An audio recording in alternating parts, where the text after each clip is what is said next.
I should have known better, but love makes you do irrational things. It clouds judgment and makes you blind to consequences. I never believed in all that supernatural crap before, but what happened, what I let happen, changed everything. Lupita's eyes were hollow after the miscarriage. Our baby was gone, and so was her living spirit. It had been months since she last left the bathroom. Her sad, vacant eyes were in a constant quest for hope. Watching her spiral was a torture of its kind. Helplessly devastated, I had tried everything. Therapy, medication, time alone, time together, but nothing could pull her back. I couldn't stand seeing the love of my life wither right in front of me, haunted by the loss of a child we both wanted so desperately. So when Greg mentioned an odd, uncomfortable solution, I hopped on it. "You know, Jack, there's this thing," he said hesitantly. "They call it a humanized doll." "A doll?" I deadpanned. "Not just any doll. It'll be like the child you were supposed to have." The solution was ridiculous, but a solution nonetheless. In seconds, the order was booked. I'll never forget the day the package arrived. It was a plain brown box, no label, no return address, just sitting on the doorstep like a malignant tumor. My hands shook as I opened it. Inside, wrapped in tissue paper, was a doll so lifelike it made my breath hitch. It had Lupita's soft brown eyes, my sharp nose, and the hint of a smile that was almost too real. When Lupita saw it, the wall cracked. She cradled the doll like it was flesh and blood, cooing to it. For the first time in weeks, I had seen her smile. My heart swelled with relief. Maybe this would help her heal. Little did I know it was the last moment of peace in our house. The first night I woke to find her in the rocking chair, the doll pressed against her chest. I thought it was a good sign. She was talking to it, humming softly, like any mother would. But as the days wore on, it became clear that this wasn't helping. It was something darker, something unexplainably wrong. Very soon, my wife stopped eating, sleeping, or talking. She spent every waking moment with that doll, feeding it, changing diapers. She named it Baby Blue. I didn't understand why, but I didn't dare ask, too afraid of what she might say. But it wasn't until the night she came at me with a knife that I realized how far gone she was. "Stop it, Peta. This ain't real," I snapped, only to watch her face twist into a monstrous snarl I'd never seen before. The woman who lunged at me wasn't my Lupita. She was Baby Blue's mommy, consumed, body and soul. As I stumbled backward, my eyes flicked to the doll, and I froze. Baby Blue's glassy eyes seemed to shimmer with a dark intelligence, and its tiny mouth curled into a sinister grin. The room felt colder. Was she possessed? That afternoon, I decided to stay home and watch. Everything went smoothly until night fell. It must have been around 1 in the morning, and I had just drifted off to sleep when the fire alarm went off. I jolted awake to find the kitchen filled with smoke. Lupita had left a kettle on the stove and completely forgot about it. "He was crying. He has been telling me I'm a bad mother," she cried, clutching Baby Blue to her chest. My blood ran cold. The doll couldn't cry. It was impossible. But she insisted, her voice rising in pitch, growing hysterical. I tried to snap her out of it, yelling that the doll wasn't real, that it was all in her head, but she wouldn't listen. Her face went pale, and she passed out, cradling the doll like it was a real child. I rang the hospital, and help arrived. It might have been 4 in the morning when a strange noise filled the whole house. It was a sound that made my skin crawl, a faint, muffled cry like a baby. My heart pounded in my chest as I listened, holding my breath. It was coming from the nursery. My hands trembled as I pushed open the door, and there, in the dim light, I saw it. The doll was crying. I stared at it, horror-stricken, as the soft wailing sound filled the room. The doll's eyes, Lupita's eyes, glowed red, tiny pinpricks of light in the darkness. A cold sweat broke out on my forehead as I approached it. My heart raced as I picked it up, and the crying stopped abruptly. My hands shook as I examined it, feeling something hard beneath its synthetic skin. I tore it open, the synthetic flesh giving way under my hands, and found a small black device nestled inside. It was a camera. That means we were being watched this whole time? A sickening realization washed over me as I dug deeper. The people who were spying on us had turned Lupita's life into a twisted form of entertainment. I gathered the evidence, the doll and the camera, and contacted the authorities. We filed charges for invasion of privacy, harassment, and emotional distress. The cybercrime department tried to trace the website, but it led to a block. People who use dark web are masters in hiding and staying in the dark.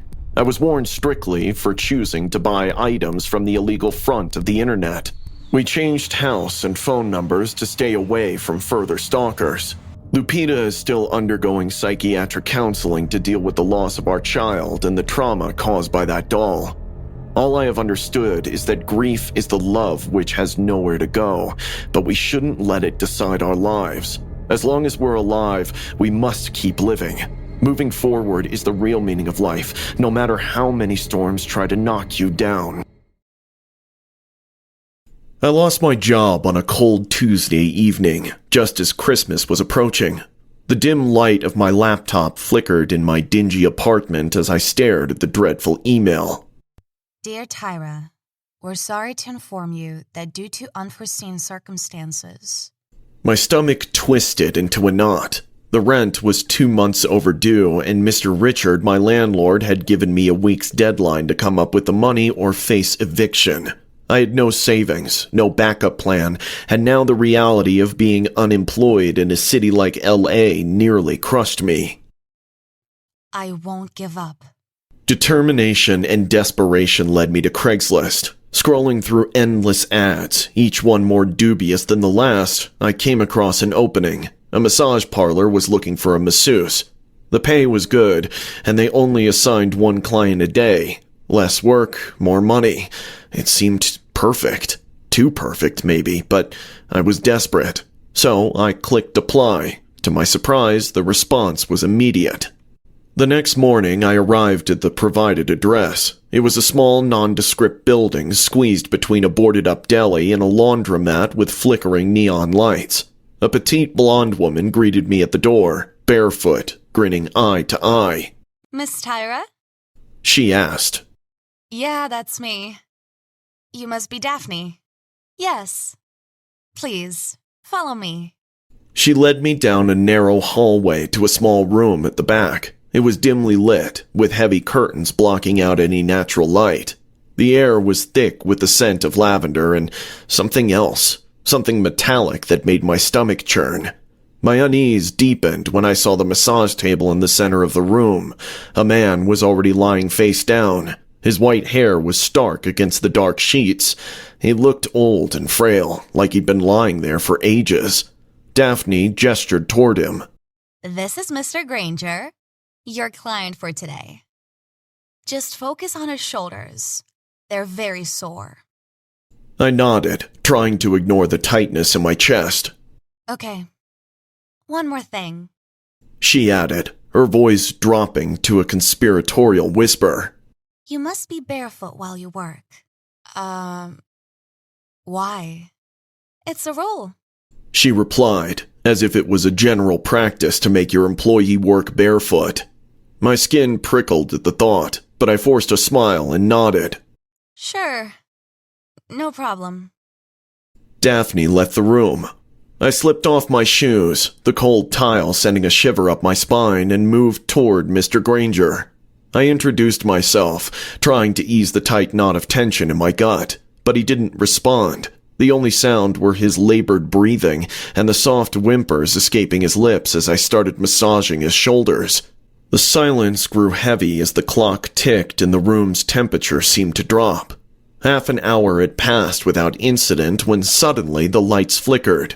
The room was bathed in crimson, casting an eerie glow across everything. My heart skipped a beat, and I froze. Then I heard it. Faint at first, but growing louder. It was the unmistakable sound of children's voices, singing nursery rhymes, their laughter echoing off the walls. The hairs on the back of my neck stood on end. This wasn't just strange. It was wrong. Every instinct screamed at me to leave, but I was frozen in place, my mind racing with all the terrible possibilities. Suddenly, I felt something cold and wet against my feet. It was so startling that I let out a small shriek and jerked my foot back. I looked down, expecting to see water, but what I saw instead made my blood run cold. A thin, viscous liquid was pooling around my toes. My heart pounded in my chest. What was this place, and why was everything about it so off? "Don't!" a voice rasped, breaking the silence. Mr. Granger had growled. I stumbled back, the tray of massage oil clattering to the floor. I hesitated, torn between obeying his command and the overwhelming urge to see what was happening. Curiosity won out. Slowly, I bent down and peered under the table, and that's when I saw it. His face twisted into a grotesque grin, eyes wide with a sickening gleam, and his mouth dripping with saliva. He was literally drooling on my feet, and the way he looked at my feet, like he was savoring a twisted fantasy, made my skin crawl. My breath hitched, panic setting in as the room seemed to close in on me. Without thinking, I turned and bolted for the door, my feet slipping on the tile as I fumbled with the handle.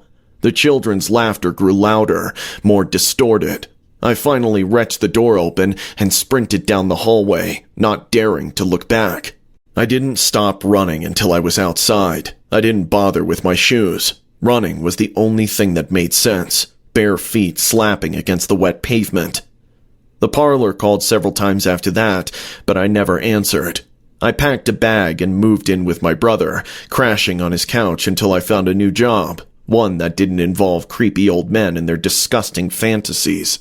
But the memory of that day lingers, that follows me wherever I go. And sometimes, late at night, I can still hear the faint echo of children's laughter, which makes me wonder if I'll ever truly escape. I never thought my life would spiral into a nightmare that felt ripped from a thriller novel. My name is Marsha, and I'm a 24-year-old swimsuit model based in Miami. With sun-kissed skin and long, wavy brown hair, I've always loved the ocean and the freedom it brings. Modeling seemed like a natural path. My family, however, didn't share my enthusiasm, especially Liam, my older brother. Ever since I started modeling, he'd warned me about the sickos and creeps in the industry. My dad was equally overprotective. Our conversations often ended in tense silence. I brushed off his concerns as typical sibling worry, not realizing how he was actually right. One afternoon, as I lounged on my balcony overlooking the bustling streets below, my phone buzzed. A Snapchat notification from an account named Watcher7. Odd. I didn't recall adding anyone by that name. The message read, "Hope you liked the gift I sent." Confused, I ignored it, assuming it was a misdirected message or some spam. Days went by and I forgot about the odd snap until a thick envelope appeared at my doorstep. Inside were printed photos, pictures of me from my private Snapchat stories. My heart raced. How did someone get those? Worst yet, it was Liam who received the envelope. "This is exactly what I was warning you about. You need to quit this modeling nonsense and focus on something real." You think this is about modeling? Someone invaded my privacy. Our argument escalated. Liam stormed out, leaving me alone with a mix of fear and frustration. The snaps from Watcher7 continued. Photos of me on dates with guys I'd met online, candid shots from across restaurants, even grainy images of me through hotel windows. Each one sent chills down my spine. How was someone following me so closely without me noticing? One night, as I returned to my apartment, I sensed something was off. The air felt heavy. I glanced around. My favorite seashell necklace was on the coffee table, though I swore I'd left it in my bedroom. The window was slightly ajar, letting in a cool breeze that fluttered the curtains. Hello? Is anyone here? Silence. I checked every room, every closet. Nothing. But the unease lingered. Desperate for help, I reached out to Alex, an IT guy I'd been chatting with on a dating app. We went out a few times, clicked, but never really dated. Alex, I think someone's stalking me. They have access to my private snaps and photos of me everywhere I go. That's serious. We need to check your devices and security at home. He came over the next day, bringing equipment to scan for any breaches. As he waved a device around my bedroom, it beeped near a bookshelf filled with travel guides and old photo albums. There's something here.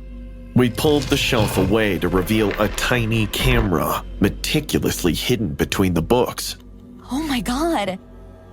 How did that get there? Whom does it belong to? Let me try to find out. He worked his tech magic, and within minutes, he looked up, eyes wide.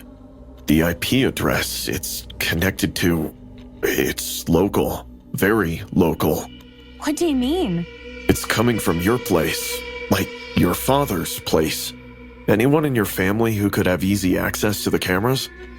My father. He works in security.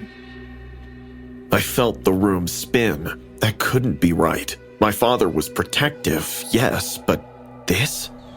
Determined to confront him, I drove to our parents' house and confronted my dad, but he just looked flummoxed.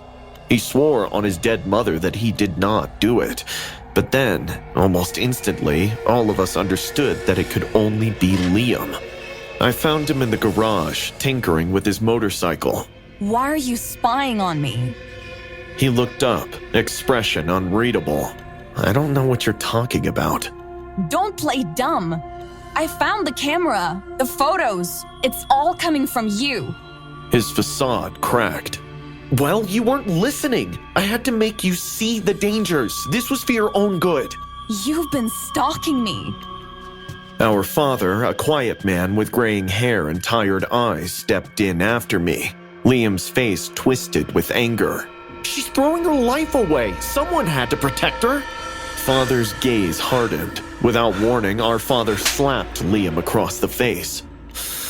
In about 10 minutes, I will call 911. You have that much time to gather whatever it is that you need and get out from my home. That is all you deserve from me. Liam glared at both of us, eyes wild. You'll regret this. He shoved past me, storming out of the garage. I stood there, tears streaming down my face. How did I not see this coming? My father simply hugged me, a comfortable, warm hug. It has been over 4 years now since we saw Liam. I am a successful model. I still visit my dad frequently, and I am just trying to heal, surrounded by genuine people who care. I saw Alex for some time, but it didn't work out. We're still good friends, but Liam remained a shadow in my past, a reminder of how quickly brotherly love can turn into something dark and dangerous. The night was thick with humidity, the kind that clung to your skin and made you wish for a cold shower. My blind date had been a disaster. He was rude, dismissive, and when I politely declined his offer for a nightcap, he simply shrugged and told me to find my way home. It was late, and I didn't want to argue, so I left without another word, regretting every moment I had wasted on him. I walked through the empty streets, my heels clicked against the pavement. The city was eerily quiet, the warm air pressed against me, and I could feel sweat trickling down my back. I spotted a 7-Eleven up ahead, its fluorescent lights harsh and uninviting, but I needed a drink, something cold to calm my nerves. As I pushed open the door, a bell chimed above me. The store was deserted, save for a clerk who was slumped over the counter, half asleep, and a man lurking between the aisles. He was tall, with greasy, unkempt hair and clothes that looked like they hadn't been washed in weeks. His eyes were on me the moment I walked in, tracking my movements like a predator sizing up its prey. I tried to ignore him, but I could feel his gaze burning into my back as I made my way to the coolers. I grabbed a bottle of water, my fingers trembling slightly as I twisted off the cap and took a long sip, hoping it would steady my nerves. The man was closer now, moving slowly, deliberately, as if savoring each step. I could hear his ragged breathing, the sound thick and wet like something was caught in his throat. My heart started to race. I turned to leave, but he was suddenly there, blocking my path. His eyes were wild and bloodshot, with a kind of manic intensity that made my skin crawl. He grinned, revealing yellowed teeth, and I could smell the sour stench of alcohol on his breath. "Hey there, pretty lady," he slurred, his voice a low rasp. "What's a girl like you doing out all alone at this hour?" I tried to step around him, but he moved to block me again, his grin widening. "How about we have some fun tonight, huh? I know some places. It'll be so fun." My stomach twisted in revulsion and I shook my head. I'm not interested. I tried to step around him again, but he leaned in closer, his hands brushing against my arm, leaving a cold, clammy sensation where he touched me. I recoiled. "Come on," he urged. "A little adventure is good sometimes." I said no. Now get lost. I pushed past him and hurried out the door, my breath coming in short, panic gasps. The warm night air felt suffocating after the chill of the store, but I started walking faster. I could still feel his eyes on me. I forced myself to keep moving, and then I heard it. Footsteps. They were heavy and uneven, shuffling behind me in a way that made the hairs on the back of my neck stand on end. I glanced over my shoulder, but the street was empty, just a long stretch of darkened buildings and dim streetlights. But I knew he was there, lurking in the shadows. I quickened my pace. Each step felt like it was dragging me closer to something terrible. The footsteps behind me grew louder and more insistent, and I could almost feel his presence closing in on me. I turned a corner, hoping to lose him, but the street was dark. That's when I started to run. I didn't care if I looked ridiculous. I just needed to get away. The footsteps were right behind me now, pounding against the pavement in a relentless pursuit. I risked another glance over my shoulder, and that's when I saw him. He was running after me, his face twisted in a grotesque mask of fury, his eyes wide and gleaming with a crazed light. He was close, too close, and I could see the wide grin stretched across his face. Panic surged through me, giving me a burst of speed as I sprinted toward my apartment building, the only safe place I could think of. The door was just ahead. I fumbled with my keys, still running. My hands shook so badly that I almost dropped them. I could hear him. I could feel his breath on the back of my neck, hot and foul. My vision blurred with tears. Then I heard the click. Seconds before his hands could reach me, I hurriedly threw myself inside. Slamming it shut behind me, I leaned against the door, gasping for breath. The silence of my apartment was almost deafening after the noise of the chase, but I couldn't shake the feeling that he was still out there, just beyond the door, waiting. I moved to the window, peeking out from behind the curtain, and my heart nearly stopped. There he was, standing under the streetlight, staring up at my window with the same twisted grin on his face. His eyes locked onto mine. His madness transcended beyond the glass window to reach out and touch my soul. He smiled wider. I froze. "It was nice meeting you." I backed away from the window, and even though I was safe inside, the terror that gripped me told me otherwise. Because deep down, I knew the nightmare wasn't over, was it? When I was 13, my life was shattered. My dad died in a car accident, and just months later, my mom lost her long battle with cancer. In the blink of an eye, I was alone. The state decided I was too young to take care of myself, so they sent me to a foster home, an old mansion tucked away in a hilly forest. It was a place where I thought I could maybe find some peace, but instead, I saw something much darker. The mansion looked like something out of an old movie, tall with creaky floors and surrounded by thick, dark trees. Mrs. Damsel, who ran the place, was the foster mother and teacher for all kids. 10 other kids were living there, but they were off. They barely talked, moved around like robots, and ate candy like it was the only food they'd ever known. Not just the occasional piece. I'm talking bowls and bowls of the stuff for every snack. Mrs. Damsel had a few servants who helped her keep the place running, but one of them, Carl, stood out like a sore thumb. He was this creepy 50-year-old guy who had no business being around kids. He never knocked before entering our rooms, and he had this unsettling habit of watching us during meals, his eyes lingering a little too long. I couldn't put my finger on it, but something wasn't right about the way Carl interacted with us. He'd pop up out of nowhere, scaring us in the halls, and he always seemed to know what we were doing, even when we were supposed to be alone. The other kids didn't seem to notice, or if they did, they didn't care. They were too wrapped up in those damn candies. One night, I woke up to the sound of muffled crying. I crept out of bed and followed the noises to Luna's room. Luna was one of the quieter kids, always keeping to herself. When I peeked through the crack in her door, I saw Carl standing over her, whispering something. Luna was shaking, tears streaming down her face. No, please. Not that again. I don't want to do this. If you don't do what I say, you'll never get the magic candies again, Carl hissed. Luna's sobs grew louder, but she nodded, clearly terrified. I felt a chill run down my spine. Something was seriously wrong. The next day, I started keeping an eye on Carl, trying to figure out what he was up to.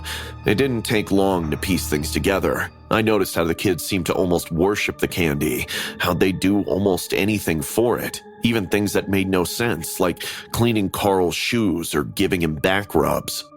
One evening, I followed Carl to the pantry where he kept the candy. I waited until he left and then snuck in.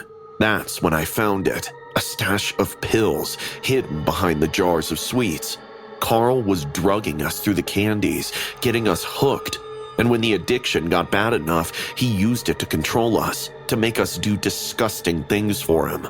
The realization hit me like a punch to the gut. Carl was a pedo, and Mrs. Damsel knew it. She was too scared to do anything about it, so she let it continue. I was furious, terrified, and most of all, determined to stop him. That night, I gathered the other kids. They were confused at first, their eyes glazed over from the candy, but I showed them the pills and told them what Carl had been doing. Slowly, the realization dawned on them too. The fear turned to anger. When Carl came into the room, he didn't see it coming. We all jumped on him, hitting, kicking, and doing anything to make him stop. He screamed, but we didn't stop until Mrs. Damsel rushed in, horrified by the scene. For the first time, she did the right thing. She called the cops. Carl was arrested that night. The mansion shut down soon after. We were all sent to a hospital for 6 months to get clean and to try to forget the horrors we'd lived through. It wasn't easy. Some of the kids took longer than others, but we all made it through. Now, I'm grown. I've moved on, or at least tried to. But every year on my birthday, I get cards and gifts from the kids who were at the mansion with me. From my friends, because that's what they became. Friends whose lives I saved, and who, in a way, saved mine too. Life goes on, but those memories never really leave you. Every time I see a piece of candy, I remember what happened in that old mansion up in the hills. And every time I get one of those cards in the mail, I know that we all made it out. We survived, and that's what matters.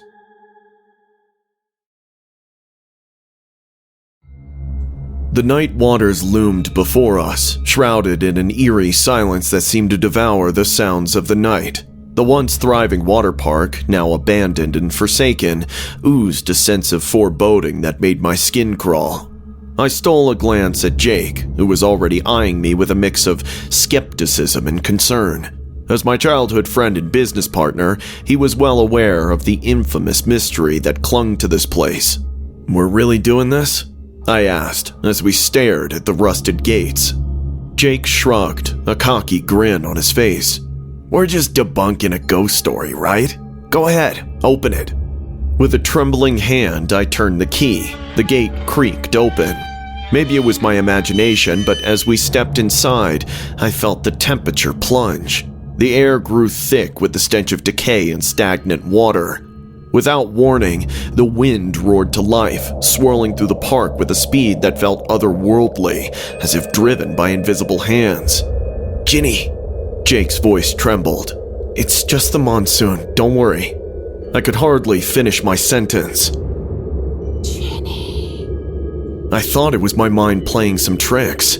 Inside, the park was eerily deserted. Weeds choked the pathways, and the slides and rides stood as mere skeletal remains. "Isn't it where they found her?"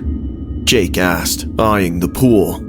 "Yes, Lilia Hawthorne, 20 years old, daughter of Vivian Hawthorne, the park's owner. They say she's still here, trying to seek revenge for her tragic end." I recounted the news where the reporter stated how mysteriously Lilia's lifeless body was found floating on the pool one morning. An icy shiver ran down my spine as I gazed at the pool. Once the park's crowning jewel, it now resembled a gaping abyss with its depths cloaked in a thick, grimy haze. Jake knelt at the edge, peering into the murky water. "Looks like rust," he muttered, but his voice lacked its usual conviction. Suddenly, a chilling gust of wind swept through, carrying another furious warning. Leave before it's too late. I shrieked and nearly toppled into the pool, my heart racing. Who's there?" I called out, my voice cracking. "Ginny, bro, what's wrong?" Jake's confusion was evident. None of us knew how it happened. The park came alive with a menacing energy. Lights flickered erratically, water began to flow with a disturbing rhythm, and the ground shifted, creating a surreal Milky Way sky above us. "What the?" Jake whispered, his fear palpable. Before I could respond, the voice returned, louder and filled with rage. Go! The lights stuttered and shadows danced in the corners of my vision. Panic gripped me. I grabbed Jake's arm and pulled him toward the exit. The park resisted. The paths twisted and turned, dragging us deeper into its nightmarish labyrinth. We stumbled upon the wave pool once more, but this time it was different. The water churned violently, and a figure began to emerge from its depths. It was Lilia, or what remained of her. A pale, bloated form with a terrifying, featureless face. Her presence was a heavy, suffocating force that pinned us to the spot. Jake, unable to resist, stepped closer, drawn to the horror like a moth to a flame. "It's not real," he whispered, as if trying to convince himself. "It can't be real." But then, the figure's head turned towards us, and though she had no eyes, I could feel her gaze, cold and relentless, boring into me. The chanting voice echoed around us, filled with a chilling finality. Instinct kicked in, and I yanked Jake back. The terror drove us to flee. We ran through the park, shadows closing in, paths twisting and looping endlessly. Behind us, the sound of splashing footsteps grew louder. Just as it felt like we would never escape, Jake stumbled into a door hidden in the shadows. We tumbled inside and slammed it shut, gasping, sweating, trembling. The air inside was thick with dust and the faint hum of machinery. It took us a while to calm down. Then we noticed it. The forgotten control room. It was the night water's heart. Rows of monitors flicked to life, displaying different areas of the park. We stared in shock as we saw what we had been running from. Animatronics, life-sized and eerily lifelike. Designed to scare and thrill, they were controlled by old sensors and timers, meant to create an immersive and terrifying experience. The park had been way ahead of its time. It was all just machines. Quiet high tech. We spent hours in that room, understanding how everything worked. The eerie whispers, the flickering lights, even the figure in the pool. It had all been part of a sophisticated system meant to haunt visitors. The associating story only notched it up. In the following weeks, we decided to reopen the park, embracing its eerie past. The Night Waters was transformed into a new kind of attraction, a place where thrill seekers could face their fears in a controlled environment. It quickly became a sensation, its dark history and unsettling atmosphere drawing crowds eager for a taste of the macabre. But even as the park buzzed with new life, the memories of that night lingered. Every time I walked those grounds after dark, I couldn't shake the feeling that something was still watching, still waiting in the shadows. The machines had been explained, but the lingering sense of dread remained. A reminder that some mysteries, no matter how much light we shed on them, would always hold a touch of darkness. When I first took Morgan to the mall that day, the air was thick with the scent of cinnamon and pine. The bustling crowd, the twinkling lights, and the cheery Christmas music were enough to bring out the child in anyone. Morgan's eyes sparkled with excitement as he tugged at my hand, pointing eagerly at every display we passed. "Granny, look!" he exclaimed delightedly. "It's Santa!" There he was, right by the towering Christmas tree, Santa Claus himself. Or at least some man dressed as Santa. A group of giggling children surrounded him, each waiting their turn to sit on his lap and tell him their Christmas wishes. Morgan was no different. As we approached, I couldn't help but notice something unsettling about the man. His Santa suit was immaculate, but his eyes didn't have that jolly twinkle I remembered from when I was a child. Instead, they seemed cold, detached. But I pushed that thought aside, chalking it up to my overactive imagination. After all, I was an old woman, and sometimes I saw things that others couldn't. Go on, dear. I encouraged Morgan, even though my stomach twisted in knots. Go say hi. Morgan clapped and excitedly waddled his way to the podium. Santa guffawed as he placed him on his lap. But the next seconds, Morgan's face changed. His smile faltered, eyes widened, and I swear I saw the color drain from his cheeks. Morgan? I gasped softly, but he didn't respond. His tiny hands were clenched into fists as the man grinned down at him, too wide, too forced. Then Morgan flinched. It was subtle, but I saw it. A small, almost imperceptible jerk, as if something had startled him. The picture was taken in a flash, and then the man leaned in close to Morgan's ear. I couldn't hear what he whispered, but I saw the way my grandson's body cowered. The man's smile never wavered as he set Morgan down on the ground and picked another kiddo. Thank you, Santa. I said, trying to keep my voice steady. Morgan curled his cold palms around my fingers and dragged us out. He didn't say a word all the way home. The sparkle in his eyes had died. His little body was rigid with fear.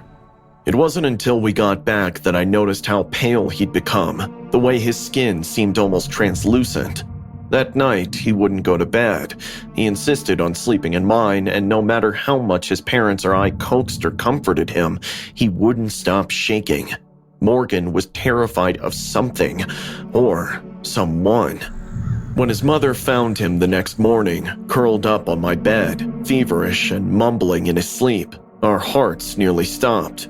He kept muttering, "Don't touch me, don't touch me," over and over again, his voice so weak and broken that it made my chest tighten with dread.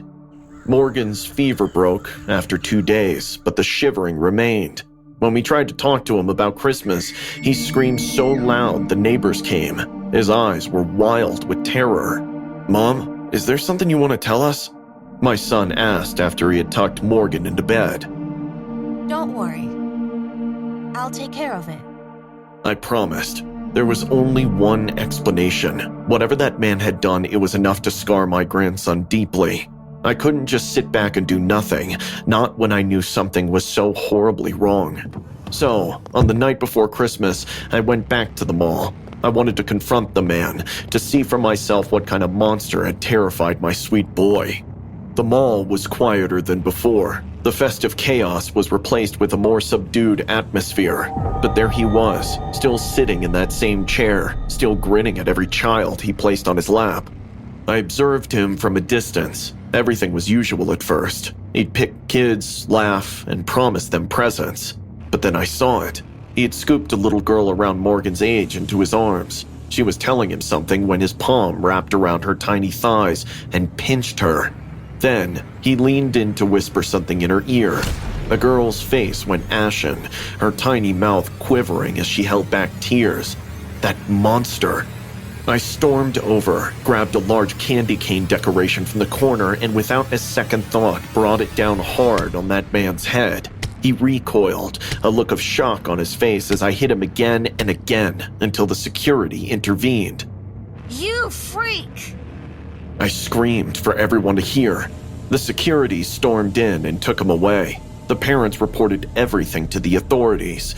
Later, I found out he'd been arrested and charged with multiple counts of child endangerment. But even as they led him away in handcuffs, he turned and smiled at us. No, not at me, but through me, as if he could see something I couldn't. And that's when I realized the man in the Santa suit wasn't just some pervert or creep. He was something far worse, something evil that thrived on the vulnerability of children, on their innocence and trust. And even though he was gone, I couldn't shake the knowledge that somewhere around the world, another Morgan might be subjected to the same trauma. Because evil like that doesn't just go away. It lingers, waiting for the next chance to strike, to spread in like darkness. And now, every time I close my eyes, I see that smile, that terrible monstrous grin, and I know deep down that this Christmas won't be the last we hear of devils like them. I don't believe in ghost stories or urban legends, but walking down those deserted streets of Belgrade that night, something felt off. The Serbian dancing lady. What a laughable joke, right? That creepy story that went viral on TikTok.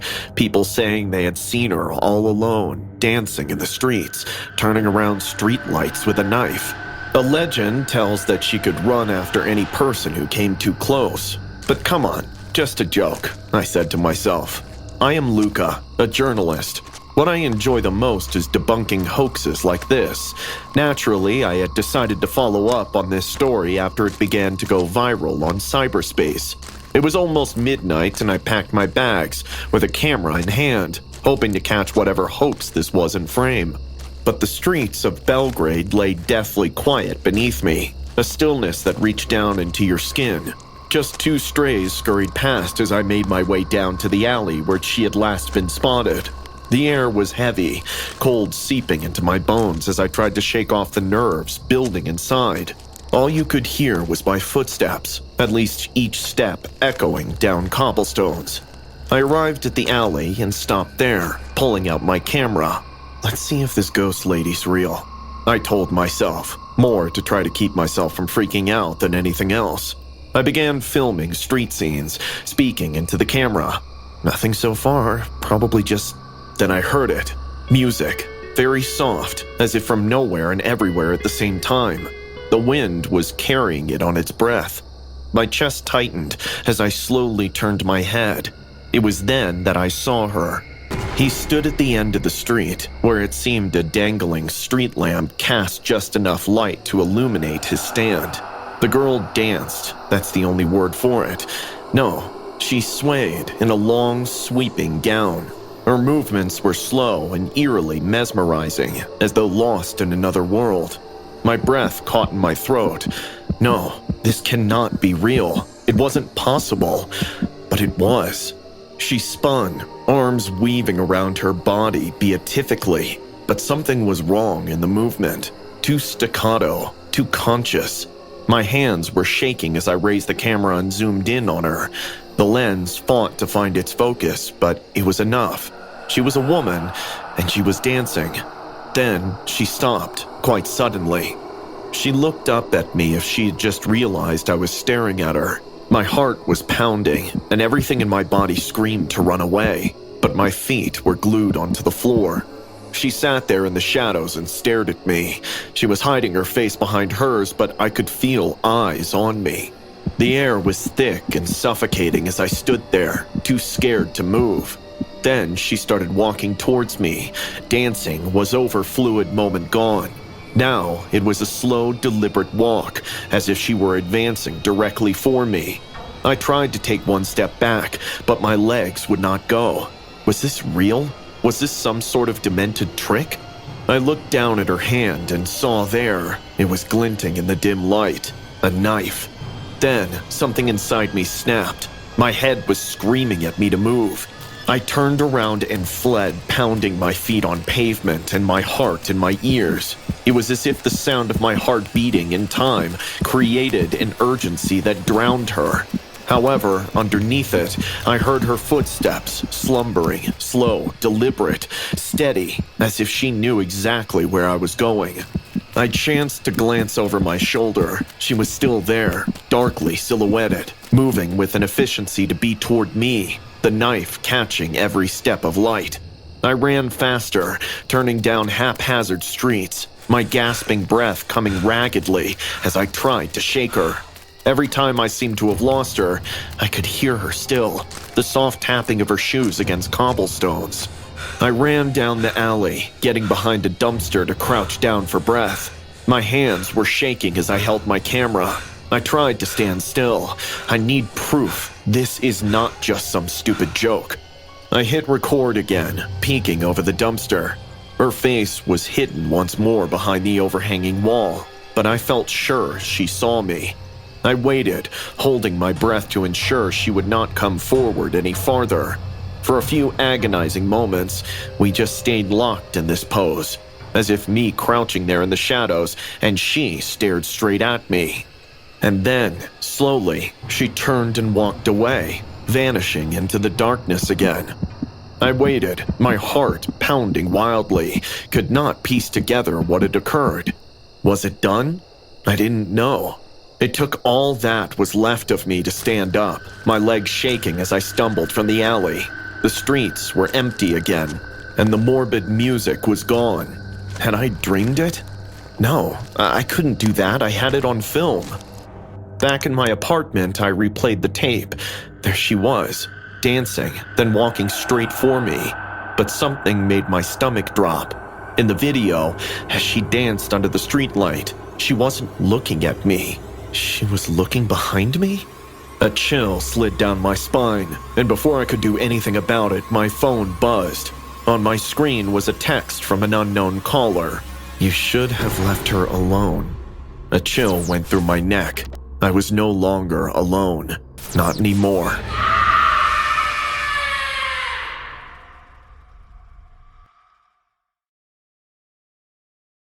Meeting Kelly felt like something out of a dream. A weird, dark dream, but a dream nonetheless. I've never been the type of guy who gets the girl. Hell, I've never even been the type of guy who talks to the girl. My comfort zone has always been behind a computer screen where I could control the conversation, where my awkwardness didn't show, and where I wasn't constantly reminded of how much of a loser I am. I wasn't looking for anything special when I stumbled into the dark web chat room. It was more out of boredom than anything else. But then I met Kelly. She was different from anyone I'd ever talked to. Confident, funny, and actually interested in what I had to say. She didn't just tolerate my nerdy ramblings, she engaged with them, made me feel like I mattered. For someone like me, who's always been a bit of a loner, that meant the world. Kelly wasn't perfect. She had her issues, just like I did. She told me about her struggle with hair loss, a condition that made her feel invisible and unattractive. She said no guy ever looked at her the way she wanted to be looked at. That hit me hard because I know what it felt like to be overlooked, to feel like you don't matter. We bonded over the shared feeling of not fitting in, and before long I found myself falling for her. After weeks of late-night chats, we decided it was time to meet in person. We picked an abandoned children's park out in the middle of nowhere. It seemed perfect, a quiet, out-of-the-way spot where we could finally see each other without any pressure. I was nervous as hell, but I couldn't wait to see her. The park was even creepier than I'd imagined. The sun had just set, leaving everything in that dim, unsettling twilight where nothing feels quite real. I got there early, sat on a bench near an old, rusted swing set, and waited. The place was dead quiet, and with each passing minute, my nerves started to get the best of me. Then, I noticed him. A creepy old man sitting on a bench a little ways off. He was just staring at me. Not a casual glance, but a full-on, unsettling stare. I tried to ignore him, but it wasn't easy. I pulled out my phone and texted Kelly, asking how long she'd be. She replied that she was walking because she couldn't catch a cab. Great, I thought. Just what I needed, to be stuck here alone with this weirdo watching me. I shifted on the bench, trying to act like I wasn't bothered, but I couldn't help it. The old man's stare was drilling into me, and every instinct I had was screaming that something was wrong. Then he stood up and started walking toward me. My heart skipped a beat. I'm not usually paranoid, but this guy was seriously creeping me out. I got up and started walking away, texting Kelly the whole time, telling her about the old man and that I was moving to another spot. She told me to wait a few minutes, that she'd be there soon, but I couldn't wait. I just needed to get away. I spotted a bus stop at the edge of the park, lit by a flickering streetlight. It wasn't much, but it was something. I made my way there, trying to calm myself down. As I reached the bus stop, I looked back and there he was, standing across the street, grinning at me. That grin sent a shiver down my spine. It was like he knew something I didn't, like he was enjoying my fear. I needed to hear Kelly's voice, to know that she was real and that this wasn't some messed up joke. But I didn't have her number. We'd been so caught up in our chat room world that we never thought to exchange phone numbers. I cursed myself for that, then texted her, saying the internet was spotty and asking for her number. She didn't reply right away, and those few seconds felt like an eternity. Finally, her number popped up in the chat. I didn't waste a second. I called it immediately. The phone rang once, then twice, and then I heard it. The ringtone, echoing through the empty street. My heart sank. I looked around, but the street was deserted. No sign of Kelly, no sign of anyone. Panic set in. I looked across the street again, but the old man was gone. That should have made me feel better, but it didn't. Everything about this felt wrong. My hands were shaking as I dialed her number again. The ringtone started up, louder this time, closer, right behind me. I turned around slowly, every muscle in my body tense. The old man was crouched on the bus stop bench, grinning at me like he'd just won some sick game. "Hello, Ryan," he said, his voice dripping with malice. "I hope my hair is fine for you. I didn't want to wear a wig on our first date." I stared at him, my mind racing to make sense of what was happening. Kelly's words, her stories about her hair loss, her vulnerability, it all came crashing down on me in a sickening realization. This wasn't Kelly. It had been him all along. He lunged at me, and I reacted without thinking. My fist connected with his face, and he stumbled back, blood streaming from his nose. I didn't wait to see what he'd do next. I turned and ran, his voice echoing after me. "Stop, Ryan! Stop! I thought you were different. I thought you loved me." I didn't stop running until I was back at my apartment, the door locked behind me, my heart pounding in my chest. I couldn't believe what had just happened. I felt sick, violated, like I'd been played from the start. I wiped my phone and computer clean that night, erasing every trace of that chat room, of Kelly, if that was even her real name, of everything. I was done with the dark web, done with trusting people online. I learned my lesson the hard way. The dark web is a dangerous place, and sometimes the people you meet there aren't people at all. I had heard about the new Thai massage parlor from my friends. They couldn't stop talking about it, how the girls there were almost too perfect. No expressions, no small talk, just pure focus on the job. I found it a bit strange, but curiosity got the better of me. After a particularly brutal gym session that left me sore from head to toe, I decided to check it out. The place was tucked away on a quiet street in our quaint town, almost as if it was trying to hide in plain sight. From the outside, it looked like any other upscale spa, with soft lights and lush greenery framing the entrance. Inside, the interior was stunning. Dark wood panels, intricate Thai carvings, and the warm, earthy tones of Thai decor. The air was thick with the scent of jasmine and sandalwood, a blend that both relaxed and heightened my senses. A receptionist, dressed in traditional Thai attire, greeted me with a polite nod and handed me a menu of services. Before I could say much, she led me to a private room. The room was dimly lit, with a low table in the center and soft cushions around it. I settled onto the table, feeling the tension in my muscles ease just from being in the room. A few minutes later, the door slid open, and a petite woman entered. She was beautiful, with delicate features and long, dark hair that flowed like silk down her back. But what struck me was how emotionless she seemed, like a porcelain doll come to life. "Hi, I'm Jack. What's your name?" She didn't respond at first, just moved gracefully to the table, her movements almost mechanical. Lada. Her voice was soft, almost a whisper. She instructed me to relax, not to speak, and most importantly, not to touch her during the massage. The last part made me uncomfortable, but I agreed. The massage started, and I quickly understood why this place was so popular. Her hands moved with precision, kneading out the knots in my muscles with a skill that bordered on surreal. The stress began to melt away, and I let myself sink into the experience. But then, something strange happened. As she moved around the table, her thigh brushed against my hand. A jolt shot through my body, and suddenly I wasn't in the room anymore. I was somewhere else, somewhere dark and terrifying. I saw a village, a remote place in the middle of a dense jungle. It was nighttime. The air was thick with smoke. Houses were burning, and there were screams, the kind that chilled your soul. In the midst of the chaos, I saw a young girl being dragged away by men in military uniforms. Her face was contorted in fear, and as she was pulled into the darkness, our eyes locked. Then, just as quickly as the vision had come, it was gone. I was back in the room, but something was wrong.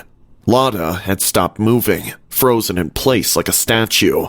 Her hand was still on my shoulder, but there was no warmth, no life in her touch. "Lada, are you okay?" No response. She just stood there, unmoving. Panic started to set in. I called her name again, louder this time. Nothing. I reached out, my hand trembling, and touched her arm. Another jolt, and she snapped back to life, gasping if she had been underwater and had just surfaced for air.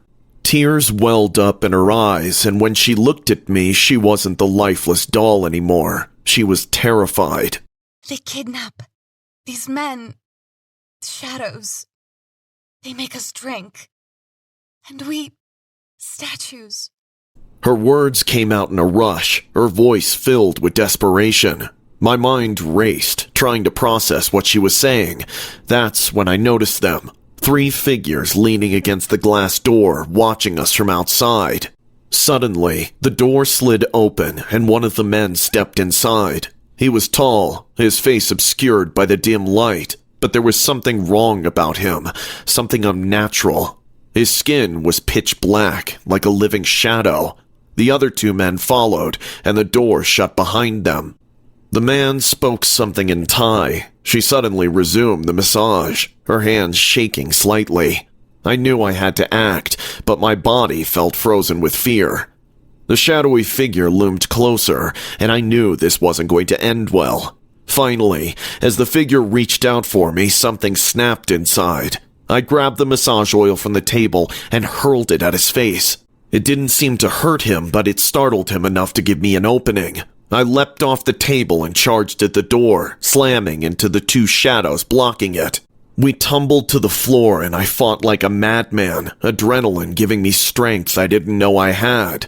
Somehow, I managed to break free and burst out of the room. I didn't stop running until I was outside, gasping for air, my heart hammering in my chest. When I finally looked back, the massage parlor was dark, the 3 shadows watching from above. The next day, the place was closed down. No signs, no explanations, just gone. I told my friend what had happened, hoping for some kind of rational explanation, and that is when he told me of the Shadow Men. They're like a myth. Some say they're not human, but creatures who secretly control everything. Lizard people.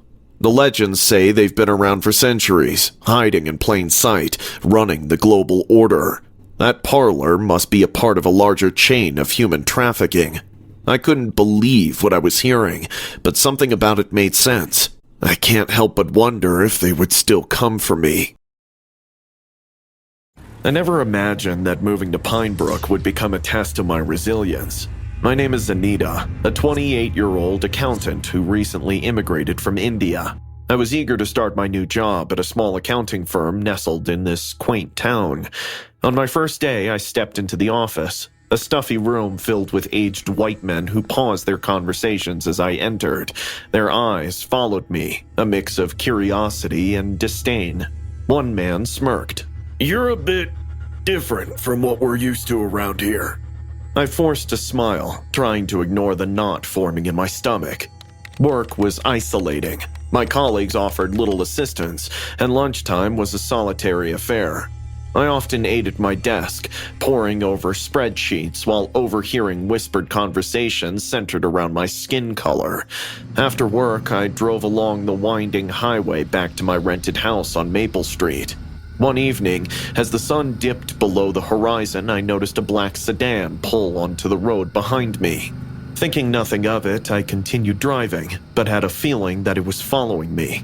Then, the next night, and the one after that, the same sedan appeared, maintaining a steady distance all the time. I took a different exit, but it followed. I routed back to my original path, and it followed yet again. The unease grew. Then, 3 nights later, the sedan inched closer, its headlights glaring into my rearview mirror. My palms grew sweaty as I gripped the steering wheel. I had heard incidents of racial attacks in these parts. Stay calm. Just get home. The sedan suddenly flashed its high beams, blinding me.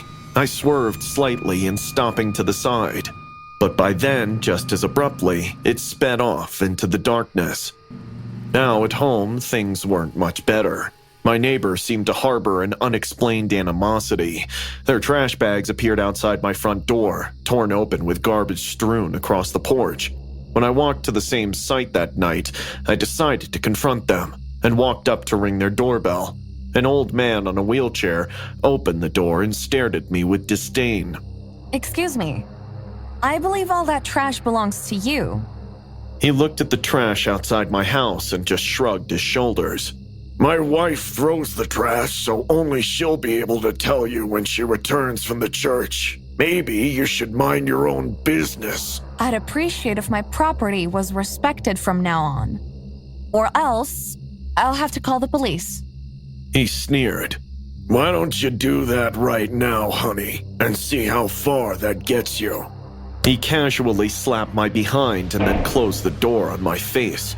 I was left horrified. After a few days, the black sedan followed me again, and then again the next night. Each time, it followed a bit closer, almost looking like it would hit me. Then, one night, after having a particularly hard day at work, I arrived at my home to find the black sedan outside, and my mailbox had been knocked over. I was paralyzed. It stood for just some time before screeching its tires and rushing away. I found a note in my fallen mailbox, which said, "Leave town now." That next day at work, I overheard a conversation. She doesn't belong here. Taking jobs from real Americans. Cole was fired because she does his job for half the pay. My presence was met with cold stares and silence. The isolation was suffocating.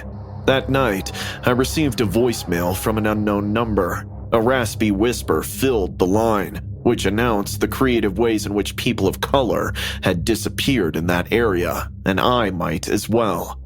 Sleep eluded me. Every creak of the house amplified my paranoia. Around midnight, a tapping sound echoed from the living room window. I crept downstairs, clutching a kitchen knife. Peering through the curtain, it was raining outside. And then, I don't know if it was just a hallucination, but I saw someone with long hair trying to look inside. Just as I turned the lights on, he vanished. This can't go on. The next morning, I discovered my car tire slashed. That was the breaking point. I went to the police station, half expecting dismissal due to my color. Officer Miller listened without paying much attention, and it felt like he had brushed my concern. We'll look into it. Just 2 days later, as I drove home, the black sedan appeared once more. My heart hammered as it closed the distance. Suddenly, police lights flashed behind us. The sedan accelerated, attempting to flee, and the police car chased it. It was soon cornered by patrol cars. I pulled over, watching as cops led by Officer Miller approached the vehicle. A young man with long hair was pulled out, protesting vehemently and flipping like a fish out of water. Officer Miller approached me. We got him. Relief washed over me, but it was short-lived. The next day, someone knocked on my door. It was Mrs. Jenkins, my elderly next-door neighbor. Her long silver hair fell till her shoulders, and her dark eyes studied me intently. You've caused quite a stir in our community. I'm sorry? My son lost his job at that accounting firm. Worked there for years. Then you showed up. Now he's out on the street. I'm sorry about your son, but I had nothing to do with that. Her lips curled into a sneer. You people come here, taking what's ours. I won't stand for it. A chill ran down my spine. Are you saying you're behind the harassment? She leaned in. I did what was necessary to protect my family. You could have quit and went away. But now, because of you, my son is in jail. This is illegal. You can't threaten me. She scoffed. Who's going to believe you over a respected member of this community? Just then, Officer Miller appeared at the doorway. Actually, we will. Mrs. Jenkins' face paled. Your son told us what you've been up to, ma'am. You're under arrest for harassment and conspiracy. As they led her away, I stood there, shaking. The pieces fell into place. The stalking, the threats, all orchestrated by someone who appeared harmless. In the days that followed, the town was abuzz with gossip. Some looked at me with sympathy, others with resentment. At work, the atmosphere shifted slightly, but within some months, I applied for another job and left the town. Me and Emily were like inseparable. She came to my house that evening, just like a million times before. We talked, laughed, and shared secrets. When she left, the sun was already low down, turning the crisp autumn air chilly on our skin. I stood there at the door, waving to see her disappear at the end of the street. The last light of the day faded slowly as it disappeared behind her. I didn't know that the next time I'd ever see her would be the last time, as the Emily I knew. It had been a few days into the school year when all hell let loose in our little town of Crestwood. Emily didn't make it home. Everyone joined the search. I was there too, flashlight in hand, yelling her name into the thick darkness of the woods. Hours turned into days, and there was no sign of her. Throughout it all, I was stuck on what if she's hurt? What if she's cold and scared? But nothing could have prepared me for what they eventually found. 2 days went by, and a ranger discovered Emily stuck in a cave deep within the forest. I could hear it and ran as fast as my legs could carry. What I see is etched into my memory now forever. She sat there, a weird big smile on her face and completely white eyes. Something was seriously wrong. It wasn't Emily anymore. It was just as if someone or something else had replaced her. The ranger called the police right away, but all I could do was stand there with my heart pounding in my chest. Her parents soon arrived, equally aghast. Emily sat there, still grinning, still silent, with white eyes staring right through us. She was taken to the hospital, but something dark had already taken hold of her. I visited her the next day, hoping for some explanation, some indication of the girl I grew up with, and the things went even darker in turn. She had her fit in the hospital. I was in the corridor when it happened. I heard screaming, thrashing about, and then, quite suddenly, a nurse bursts out of the room with blood running down her arm. Emily had bitten the nurse. The woman had to have her sedate Emily. She was chained to the bed. Her father, John, was beside himself.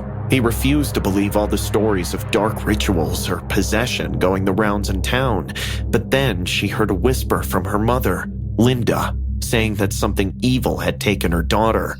John wouldn't take that. He resumed his investigation, tracing down Emily's moves, and that's where they found the CCTV footage. I remember watching that with them. 3 people, dressed in animal masks and black robes, carrying Emily into the woods. It made my stomach twist to take it. Linda was of the opinion they must have used Emily in some dark occult ritual, but John refused to believe in hocus pocus, as he called it. Emily was allowed to go home after 7 days in the hospital. John ensured his friend Dr. Roberts, a psychiatrist of considerable repute, would visit to conduct a session with her. I saw it all happen. Always skeptical of therapy, Emily now seemed nonchalant when Dr. Roberts started the hypnosis procedure and asked her to talk about the events of the night she had been kidnapped. At the beginning, she was sounding so flat, as if she were going through the motions of telling how she was walking home when then grabbed by the masked figures. And then something changed. Her voice deepened, took on this eerie, malignant tone. I am not the girl you think I am. She said, now smiling even wider. I must be back to my new home in that cave. My blood ran cold. Before anyone could react, Emily broke out of the trance, her eyes turning the horrible, vacant white again. She lunged at Dr. Roberts, her hand around his throat. John and I pulled her off with all of our strength, but it was like fighting something inhuman. When we finally subdued her, she was unconscious. She was taken back to the hospital, but I knew things were far from over. That night, she escaped. Somehow, even with all the chains and all the sedatives, she managed to get out of the hospital and disappear into the night. The police were called, and once again, we were all out searching for her, this time towards the cave where she had been discovered. But when we arrived there, she was nowhere to be found, and in her place, we found a note written in blood. Don't look for me. I'm with my people now. And from that day forward, Crestwood Town never was the same again. Emily's parents were left shattered, trying to grapple with horror mystery of what happened to their daughter.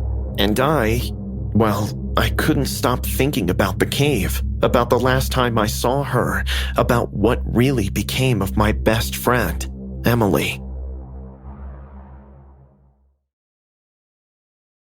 I've been a documentary filmmaker for years, always chasing that one story that would break out. When I heard the rumors about the abandoned water park on the outskirts of my friend's hometown, I knew I had to go. Man, this place looks cursed, Eric said as we stood at the rusted gates of the place at 12 in the night. I could see the hesitation in his eyes, but I had already made my mind up. You really believe those old legends? Come on, it's just an old water park. A few kids probably got hurt and made up a few stories. Carl, you don't get it. This place was built on a graveyard. People died here. Lots of them. Drownings, accidents, things that didn't make sense. And it all happened within a year. They had to shut it down. Some of those bodies were never even found. I ignored his warning. If there was nothing, there was nothing. But if there was something, I could get it on film. As we stepped inside, the air felt thick and carried a strange smell. The park was a desolate wasteland forgotten by time. The water slides were covered in rust, their vibrant colors faded to dull, lifeless tones. Weeds had taken over the pathways, and the pools were filled with murky water, more like swamps than places of joy. I pulled out my camera and started filming. This is perfect. People love this kind of creepy shit. But as we walked deeper into the park, we witnessed strange things. It began with the metallic clang of a chain, like someone was pulling it along the concrete. We both stopped. Did you hear that? Yeah, probably just the wind. But we both knew that was a lie. The air was still, not a breath of wind to be felt. We continued walking, and that's when I heard it, water flowing, like a river rushing past us. But there was no water. The pools were empty, save for the filth that had generated over the years. And just as we were getting spooked, we heard it. Wailing, a woman's wailing in the dead silence of the night. It started as a low moan, barely audible, but it grew louder, more agonized, until it felt like it was coming from all around us. I whipped my camera around, trying to capture it, but there was nothing, just the empty park. We need to keep moving. Eric didn't respond. He was staring straight ahead, his face drained of color. I followed his gaze and felt my stomach drop. There, in the distance, was a figure, a woman. Or at least what looked like a woman. She was barely visible, a translucent silhouette, but her eyes were dark. We turned and ran instantly, not caring where we were going, just needing to get away. The sound of our footsteps echoed through the park, but they weren't alone. There were other footsteps, heavier, faster, chasing us. My heart pounded in my chest. I felt the terror clawing at my mind, making me want to scream. I turned left, heading towards the wave pool. It was massive, once the pride of the park, now just a pit of dirt and debris. I skidded to a stop at the edge, panting. There was no way out. That's when I saw her again, the apparition. She was closer this time, her face twisted in a grotesque smile. I felt something cold wrap around my ankle, and before I could react, I was pulled forward. I stumbled, falling into the pool, expecting to hit solid ground, but I kept sinking. The dirt and leaves above had been an illusion. Beneath them was water, cold, dark water that dragged me down. I thrashed, trying to find the bottom, but there was nothing, just an endless abyss pulling me under. My lungs burned, the weight of the water pressing in on me from all sides. I tried to scream, but my mouth filled with water. Just as I thought I was done for, someone grabbed my hand. He was strong, pulling me with a force I couldn't fight. I broke through the surface, gasping for air, and was dragged to the edge of the pool. I collapsed on the ground, coughing up water, my entire body shaking. I finally looked back to see Eric standing there. Eric, you saved me. But then he turned his neck and saw something in the distance that suddenly scared him. He ran away. I scrambled to my feet and sprinted as well, but Eric had disappeared, so I went for the exit. I could see our van in the distance, and Eric was already inside, huddled in the driver's seat. Eric, move! Eric drove away, his hands trembling on the wheel. What the hell was that? I didn't just see all that. Jesus, why are you wet? Thanks for pulling me out of the pool. What pool? The pool where I was drowning. You pulled me out. I didn't pull you out of anything. I ran straight to the van when I saw that ghost. What? Yeah. Then who pulled me out? I felt the blood drain from my face. Who or what saved me? We never found an answer. February used to be the month I dreaded the most. The cold, the loneliness, and the constant reminders of love everywhere. It felt like the world was conspiring to rub salt in my wounds, grinning ruthlessly. But that February was different. I'd spent most of my life being the butt of every joke, the target of every taunt. Merry round Jemmy, the fat bald nobody took seriously. But it never really got to me because I had Stacy. She was my best friend, and the girl I secretly loved. Kind, sensitive, and beautiful. Stacy was a fairy. She had a way of making everyone feel special, and unlike everyone else, she saw the human in me. So, on that Valentine's Day, I finally mustered the courage to tell her how I felt. You've been nothing but kind to me, Stacy. I whispered. I love you so much that it hurts to be just a friend anymore. For a moment, she just stared at me, her eyes widening in surprise as I waited with bated breath for her shy yes. Then her face contorted in disgust. Jemmy, I'm sorry, but I don't see you like that. You're great, but we can't be... Her words hit me like a punch in the gut, and she kept plunging the knife even deeper. Honestly, Jemmy, I never thought you'd think we could be more. I mean, look at you and look at me. It just wouldn't work. It was a deep sting, more than a bully's taunt ever was. I had mistaken things. Stacy was sympathetic. That was the moment I decided enough was enough.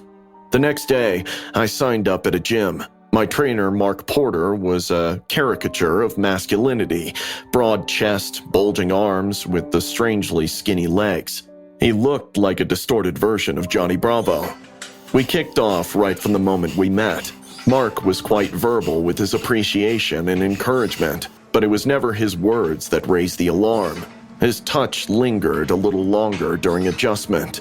The unnerving intensity would always leave me panting and shivering. The way he smiled, with a hint of something I couldn't quite read. Everything about him made my skin crawl. I threw myself into the workouts, but the weight was stubborn. Frustration ate away, with Stacy's words playing on a loop, driving my desperation. One evening, as I wiped the sweat from my face, I overheard Mark's hushed conversation with a gym member. They were talking about a nectar, some sort of elixir for bulking. After my workout, I determinedly approached Mark. He winked with a knowing smile. "I can get it for you," he said. 3 drops, twice a week, and let the magic unfold. Keep working out, though.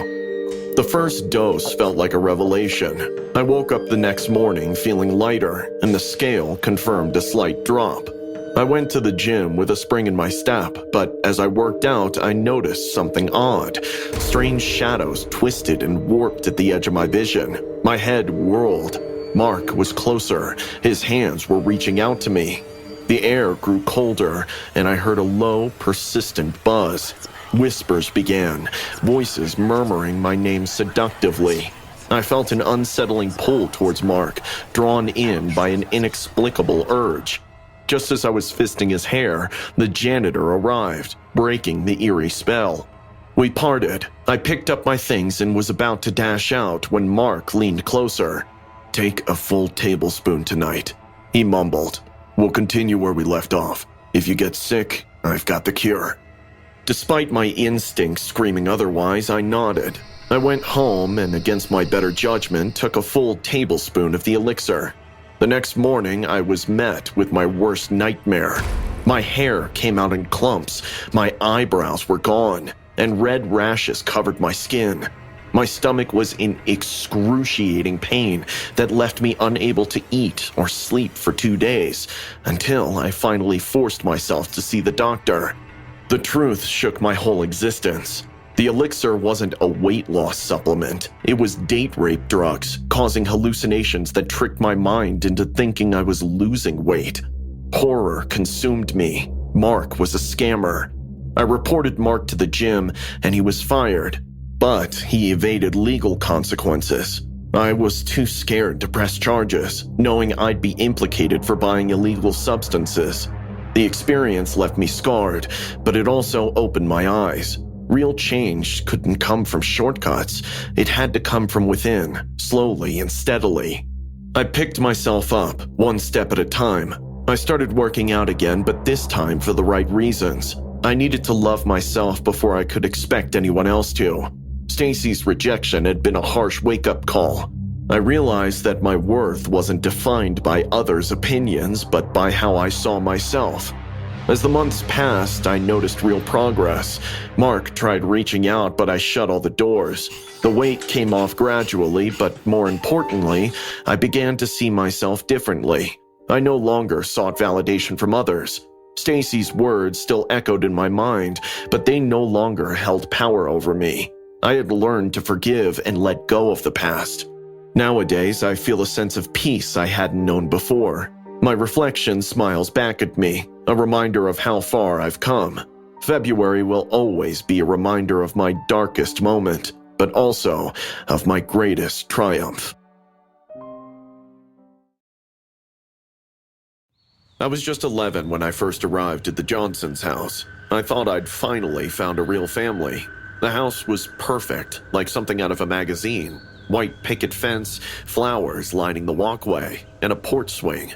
Mrs. Johnson was always smiling, and Mr. Johnson was the kind of man who patted your head when you did well in school. I had heard that they had helped 4 kids before me, including Jules, with whom I had briefly shared a home with earlier. I was finally safe. We'd have family dinners every night with Mr. Johnson carving the roast while Mrs. Johnson asked me about school. They even gave me my own room. It was more than I'd ever had before. But then, the strange woman started coming. It was always the same. The doorbell would ring and Mrs. Johnson's smile would tighten just a little. They never let me see her, not at first. They'd shut the door behind them and all I'd hear was their muffled voices. The first time I saw her was by accident. I'd forgotten my math book downstairs and had snuck out of bed to get it. I peeked around the corner just in time to see her being led to a small broom cupboard under the stairs. She was Chinese, maybe in her late 30s with long black hair, but weirdly the Johnsons locked the cupboard from outside. Why is that woman locked up in the room? Mrs. Johnson's smile was back in place by the time she answered. She's just a friend who needs some cleaning supplies. Don't worry, honey. Go back to your room. I didn't believe her. Something about the way she said it made my skin crawl. The visits became more frequent. Every few days the woman would show up, and each time the Johnsons would lock her away in the cupboard for a few hours. It wasn't just that, though. I started noticing other things, little things that didn't add up. Mr. Johnson would disappear late at night, only to return with dirt on his shoes and clothes. Mrs. Johnson would get phone calls, and after hanging up, she'd look worried. One night, I overheard them arguing in the kitchen. "She's getting suspicious. We can't keep this up much longer." She's just a child. She doesn't understand. It's too late to back out now. We need to see it through. I didn't know what they were talking about, but I knew it wasn't good. Then, one night, I found the pictures. I went to Mr. Johnson's home office to get a stapler for my school project when I knocked over a stack of papers on his desk. As I picked them up, a few photos slid out from underneath. They were of children, boys and girls around my age or younger. Some of them were tied up. My hands shook as I shoved the photos back into the pile, but not before I saw the last one. It was of a Chinese woman sitting in the same broom cupboard that they always locked her in, only this time, she wasn't alone. There was a little girl with her, and I recognized her instantly. Jules. I knew then that something was terribly off. The next day, Mrs. Johnson told me to go clean the broom cupboard. I didn't think anything of it until I stepped inside and the door slammed shut behind me. I heard the lock click and I was plunged into darkness. Let me out! Please! But no one came. I don't know how long I was in there, but it must have been 2 to 3 days. I screamed until my throat was raw, but they didn't care. They would just give me food and water once in a day and kept a bucket beside me for me to relieve. And then, one night, the door opened. To my horror, it was the same mysterious Chinese woman. She didn't say a word, pulled out a marker, and wrote something in Chinese on my arms and neck before leaving. I had to think fast. There was nothing in the cupboard except for brooms, a mop, and a small toolbox. The toolbox. It took few hours to pry the nails out of the wooden panels, but it loosened the lock on the door, which finally gave way. I crawled out, covered in sweat and dirt, and then ran for the neighbor's house. When they opened their door, I burst into tears and told them everything. The police came soon after, and over the next month, a massive crackdown happened as the arrest of the Johnsons revealed a big human trafficking ring. They found the pictures, imprisoned the Chinese woman and her friends, and this scandal suddenly shook our small town. The Johnsons were arrested, but I still see their faces in my nightmares. I considered them close to my parents, not realizing that I was being groomed by them to be sold off. It's often the people with the warmest of smiles who have the darkest of hearts. When Jake and I were sent to live with Mrs. Hawthorne, we were told it was a fresh start, a chance to be part of a family again, to have a home in the countryside where the air was clean and the nights were quiet.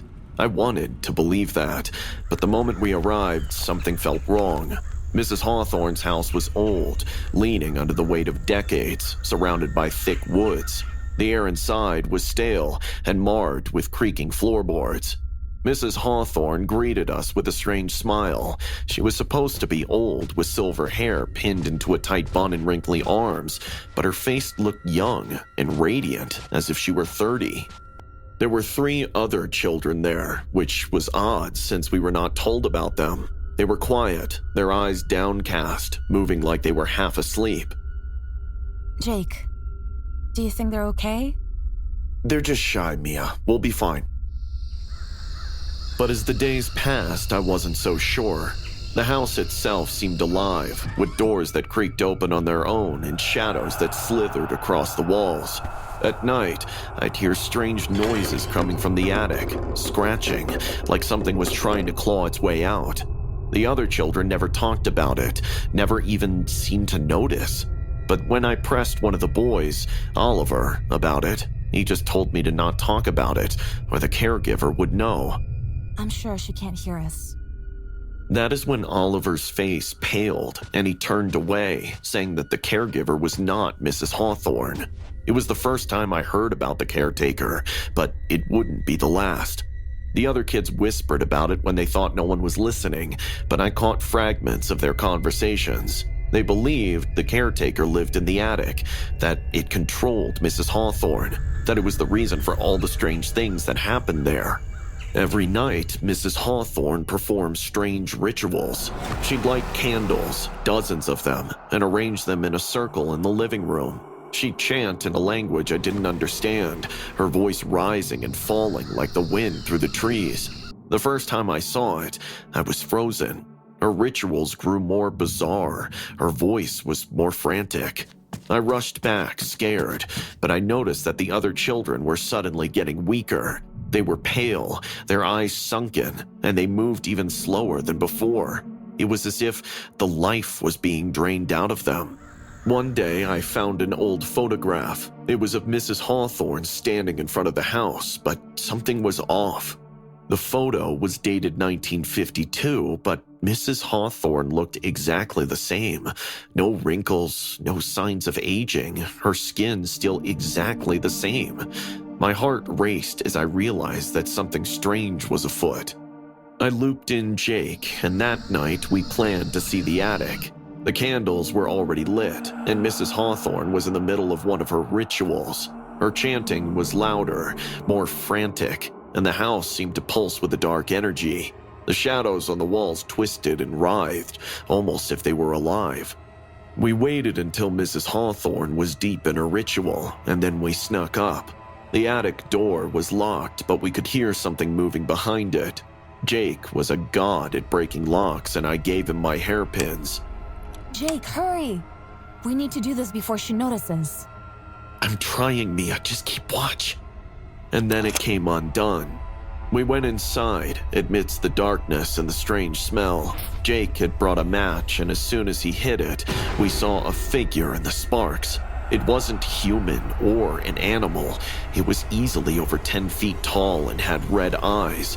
Before we could even get out of the jolt, I realized that the smell was of gasoline, and before I could stop Jake, he threw the almost burnt-out stick on the floor to pull out a new one.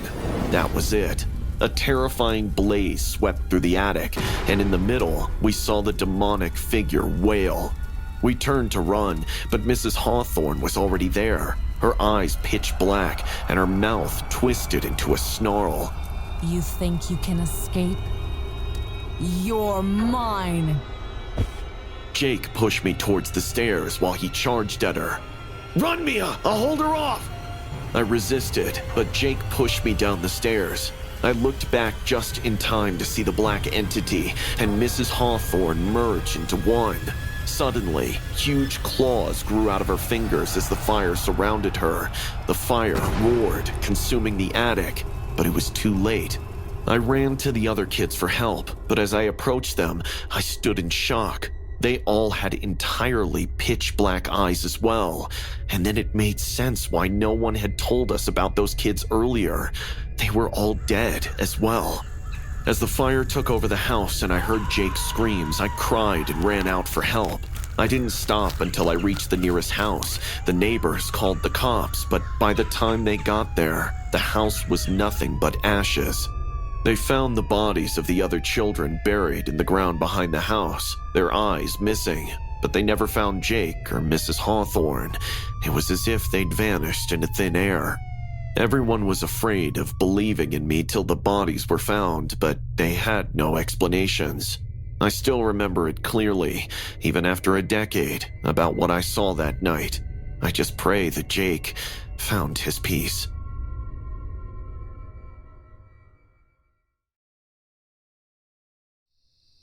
Working the night shift at 7-Eleven had its perks. The quiet hours gave me time to think, to plan out my future, or at least that's what I told myself.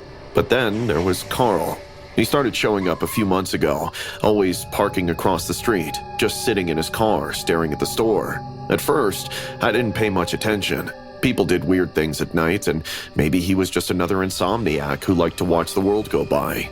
But then he kept coming back, every night. Same car, same spot, same unsettling stare. He never came in, never bought anything, just watched. Who the hell does that? My unease grew into paranoia. I'd catch myself glancing out the window every few minutes, expecting to see his car. And sure enough, there he was, like clockwork. It got to a point where I couldn't focus on anything else. One night, I decided enough was enough. I wasn't going to let some creep mess with my head, so I walked out of the store, my heart pounding in my chest, and approached his car. "What the hell are you doing out here every night?" He looked at me, his face expressionless, and said, "Just waiting for someone."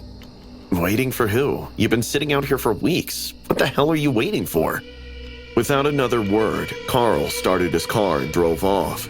I stood there in the cold, watching his taillights disappear into the night, feeling more unsettled than ever. But the next night, he was back. That's when things started getting really strange. It wasn't just at work anymore. I'd leave the store after my shift and feel eyes on me, like someone was watching from the shadows. I'd turn around quickly, expecting to see Carl's car, but there'd be nothing. Then it followed me home. I'd sit in my apartment, every creak and groan of the building sending my heart racing. I'd check the locks 3, 4, 5 times, convinced someone was outside my door. The man was driving me paranoid. "You're losing it, man. Get a grip." But I couldn't. It was like he had wormed his way into my mind, making me doubt everything. I started avoiding mirrors, afraid of what I might see looking back at me. My sleep was broken by nightmares, visions of someone standing over my bed, just watching. Desperate for answers, I started digging into the history of the area, trying to find anything that could explain Carl's behavior. That's when I stumbled upon the old news article at the local library. They detailed a series of violent crimes from years ago, murders, all connected to a 24-hour convenience store just like mine. The killer had never been caught, but the stories all had eerie similarities. Victims stalked, watched, mentally harassed, then attacked late at night. Jesus, what if he's not just watching the store? What if he's watching me? I became obsessed with the idea that Carl was connected to those murders. My paranoia spiraled, turning my every thought into a potential threat. One final night, it all came to a head. I was stocking shelves when the power went out. The store plunged into darkness, and my heart stopped. I reached for my phone, but the screen remained black. Dead. No, not now. I fumbled for the flashlight we kept behind the counter, the beam cutting through the darkness. That's when I heard it. Footsteps. Someone was inside the store with me. I tried to stay calm, tried to think rationally, but the panic set in like a vice, squeezing every rational thought from my mind. "Who's there?" No answer.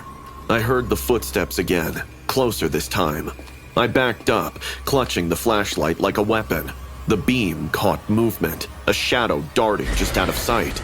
Then he was on me, a dark figure, faceless in the shadows, knocked the flashlight from my hand. I fought back, blind and desperate, feeling my strength waning as the figure overpowered me. He pinned me down, something cold and sharp pressed to my throat. That was it. I accepted that Carl had got to me in the dark. But just as I felt the pressure increase, there was a loud bang, and the weight lifted off me. I heard footsteps, frantic, someone shouting my name. The lights flickered back on, and I saw Carl standing over the body of the man who attacked me, a gun in his hand, a look of grim determination on his face. Carl? What the hell? He's been watching you, waiting for the right moment. I was too stunned to speak. Carl holstered his gun, breathing heavily. I'm an undercover detective. I've been tracking this guy for weeks. I needed him to make a move, and I used you as bait. Hope you don't mind. You used me? I didn't have a choice. He would have killed again if I didn't stop him. It hit me then. The real terror wasn't the thought of being watched. It was the realization that I had been living under the shadow of death without even knowing it. Carl hadn't been watching me. He'd been watching the killer, waiting for him to strike. As the paramedics arrived, Carl walked out into the night, leaving me to process what had just happened. The store was quiet again, but it would never feel safe, not after knowing how close I came to being another victim in the darkness. It was the peak summers. Adriana and I were desperate for a break from the suffocating heat, so we decided to hit up the local water park. It wasn't anything fancy, but it had a few slides and a lazy river, which is all we needed. We just wanted to cool off, click some sizzling pics for the gram, and have martinis. We headed to the changing room and slipped into our swimsuits. I remembered laughing at Adriana struggling with the knot on her bikini top. The changing room was empty, or so we thought. Soon we went out to the pool area, ready to enjoy our day. The sun was blinding, bouncing off the water and creating a shimmering, almost surreal effect. We spent hours letting the cool water wash away the stress of the week. But our carefree day took a dark turn when I reached into my bag for my sunscreen and found an unmarked envelope sitting on top of my towel. My heart skipped a beat. I hadn't noticed it earlier. It wasn't there when I put my things in the locker. Adriana, did you put this in my bag? Adriana looked at the envelope, confusion and concern etched on her face. No, Jen. What is that? I opened the envelope, and my stomach dropped. Inside were photos of us changing in the locker room. The angles were creepy, taken from multiple angles, like someone had been watching us through a hidden camera. I felt sick. What the hell? Panic set in. Adriana's face turned pale, and we both knew we had to report it. We found the guy in charge of the facility, a middle-aged man named Victor. He had this greasy, slick-back look and a cigarette dangling from his lips. "You girls having a good time?" His tone was condescending. Someone put cameras in the changing rooms. We found these photos in my bag. Victor looked at them, quite astonishingly, and let out a smirk. "How do I know you didn't click this to file fake charges against the property? Girls like you love to make a big deal out of nothing." I couldn't believe it. He was brushing us off. This isn't nothing. Someone is stalking us. But Victor wasn't listening. He waved us away, dismissing our concerns like we were annoying flies.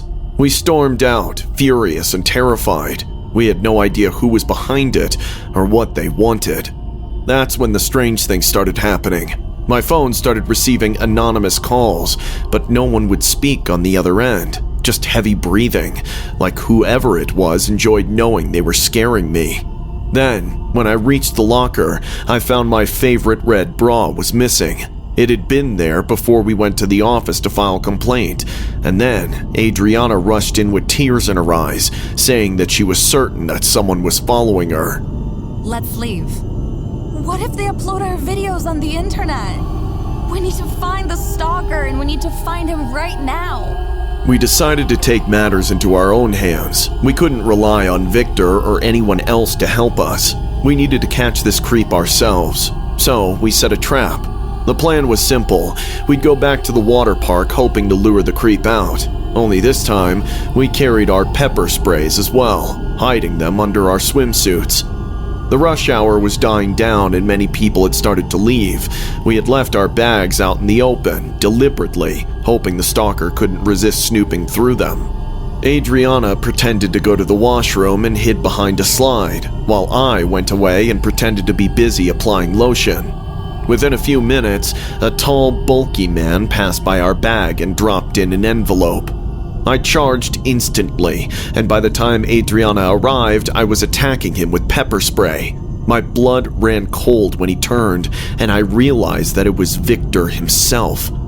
He wept as the spray burned him, and we raised alarm, making others collect there. You bastard! He froze, and for a moment I saw fear flicker in his eyes, but then he recovered, that arrogant smirk returning. Few good men in the crowd punched him and held him down till the cops arrived and cuffed him. You think you've caught me? You girls have no idea what you're messing with. But as they took him away, he turned to us, his eyes gleaming with malice. It's too late, you know. Those videos are already online. And now, everyone will see you. The ground seemed to fall out from under me. It was any girl's worst nightmare. Victor had posted the everything that he had secretly captured for the world to see. There was nothing we could do to take it back. As we walked out of the park, I couldn't shake the feeling that someone, somewhere, was still watching. Be safe. Willow and I, knowing our prom was just around the corner, had sworn to each other that we would look our very best. It was this pact that we found ourselves in the gym, sweating it out through the circuits and pushing each other to just lift that little bit more every day. It became a routine with us, the girls at the gym, bonding time, as much as it was about filling each other in on the gossip of the day and toning muscle. The gym was a mix of regulars and newbies, all of us working toward our own goals. There was this one guy, Ben, who seemed to be there almost as often as we were. He was tall, with messy hair and an awkward demeanor. Now and then I'd look up and see him watching me in a workout or something, but every time I looked up, he would look away quickly. I shrugged it off as benign. Gyms full of people who take sneak peeks at each other, are they not? Anyway, he didn't look like somebody to say something, so I didn't give it much thought. But then, one day, Willow had a cold. She texted me in the morning saying she was sorry for not making it to the gym. I almost thought I could skip it too, but the pouring rain outside gave me not much else to do after school, so I decided to stick to our routine and go alone. When I arrived at the gym, it was dead silent. The buzz of conversation that typically filled the air was replaced by the hum of steady rain and the sound of it splashing against the windows, metal weight against metal weight. I went upstairs into the women's section and realized by 5 p.m. that I was all alone up there. It was kind of creepy, but I enjoyed the privacy. I decided to stay a little longer, pushing myself harder than usual. When the squats were done, I moved on to the bench press. Usually, I would take 2 dumbbells and leave it at that, but today was going to be different. I wanted to make a point, so I used the bar instead. And, as expected, I started on the light side and went up from there. I was in the zone, focusing on my form and breath, when I realized someone had taken up a position by my feet. My heart missed a beat as I looked up to see Ben hovering awkwardly near the bench. But there he was, with the same nervous grin, and for a moment I thought about ignoring him. But he made a little small talk about the weather or some insane thing like that, and then asked if he could help me with the weights. It was not an uncommon sight for people to spot at the gym, so I didn't think much of it. I thought he was perhaps only being courteous and nodded, allowing him to stand behind my head as I gripped the barbell. "Need a hand?" he inquired, voice surprisingly steady. Sure.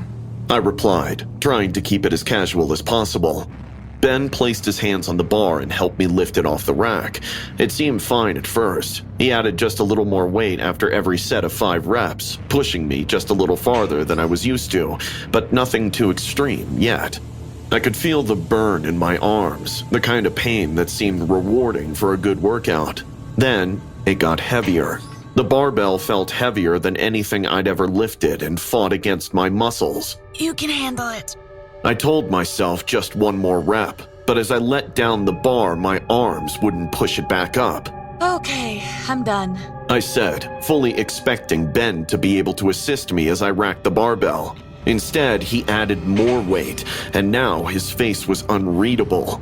"Don't worry, I've got you," he said with his hands on the bar. "We'll lift it together." An alarm bell rang inside my brain, and I really should have stopped, but I didn't want to look weak. So I let him guide me through another lift. My arms were shaking, and my breath was coming in short gasps when he did. "So, Vinny, will you go out with me?" he mumbled, and in a strange kind of intensity. I froze, my heart pounding for a different reason now. No. I managed to say, my voice shaky. I just wanted to get the barbell back on the rack and get out of there. And just as quickly as he had held onto it, Ben let go of the barbell. The immediate lack of support was horrific. The weight came crashing down toward me, and I had to summon every ounce of strength to keep it from smashing my throat. Panic set in as my arms screamed in pain, unable to keep it up because I now realized I couldn't do it on my own. As I thought I had finally cashed out my chips, Ben grabbed the barbell and racked it. I screamed at him. What were you thinking? Are you crazy? He began laughing in a way that went through to my bones. "Relax, Vinny, that was just a prank," he responded with a continued grin. "No way I was gonna let you get hurt." I couldn't believe what I was hearing. My whole body was trembling, not just from the workout, but from fear.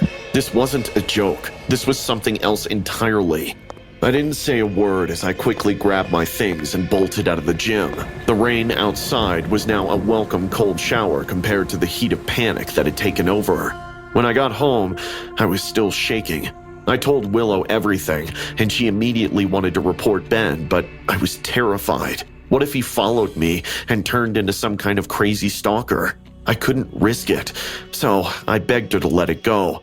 We both knew the gym was off limits for me from now on. From that day on, I never went back to the gym. The memory of Ben and his terrifying prank still haunts me. I'm grateful that I'm safe, but I'll never forget the fear that I felt that night. I got a text from some girl late last night. Do not click on this link. It said, it was a shortened YouTube URL. Usually I ignore such messages, but yesterday was a bit rough and I wasn't in the mood to write the novel which I was working on. So I clicked on that link. It redirected me to YouTube where a video about some circus from the 60s in Bombay started playing. "Do not forward the video to 2:21 minutes" was written in the title. So, of course I did. I shouldn't have done that. At exactly 2:21 seconds, I paused the video. Everything looked quite ordinary. A black and white footage, 3 elephants in the back, a few dwarves ahead, and a bunch of people around. But right in the center was a large drum, on which was written, Comment 13. Curiously, I scrolled down to the comment number 13 in that video, which linked to another YouTube video. I recently started my YouTube channel where I post funny writing advice. The link from that comment took me to my own video, one which I had uploaded 3 days ago. It was an informative video, a rant on the current status of the publishing industry, but right from the start, something was different. It started with a few glitches in the video, and then some random numbers and letters started popping up in it. And then my voice suddenly grew heavier and heavier. And then midway into it, the screen went black. The numbers and letters that were dancing around, they soon converged into a new message. It was my home address. I instinctively shut my laptop and walked out of the room. That was a whole new level of creepy fascination someone could have online. How she got my address, I didn't know. I had no clue as to how she toyed with my video. It should have been impossible. I walked into the kitchen and filled myself a glass of orange juice. When I was back in my room and opened my laptop, I had another message from the same girl. Hope I didn't scare you. It read. I wondered if I should reply or not, but I had a bunch of unanswered questions, so I had to ask. I put my orange juice to my side and started chatting with her. How did you know my address? How did you tweak my video? There was no reply for a few minutes, and then I got an image, a rather explicit image of a rather gorgeous woman with a rather voluptuous body. Long, dark hair, white tank top over yoga pants, shades, screamed the complete Instagram it girl. What do you think about me? She texted next, but I couldn't get my eyes off her image, her top in particular. Not staring at the tatas, but there was a symbol in the center of her top which freaked the daylights out of me. It's a symbol I made for the purposes of my novel. The novel isn't published yet. Hell, it isn't even complete yet. I haven't even shared the draft with anyone at this point. Then how the hell did she know the exact symbol and even got it printed on her top? I lost it.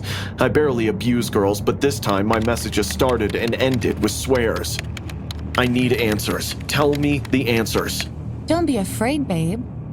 It's our little secret. The fuck it is? Did you hack my computer? I'll go to the police. Hack a computer?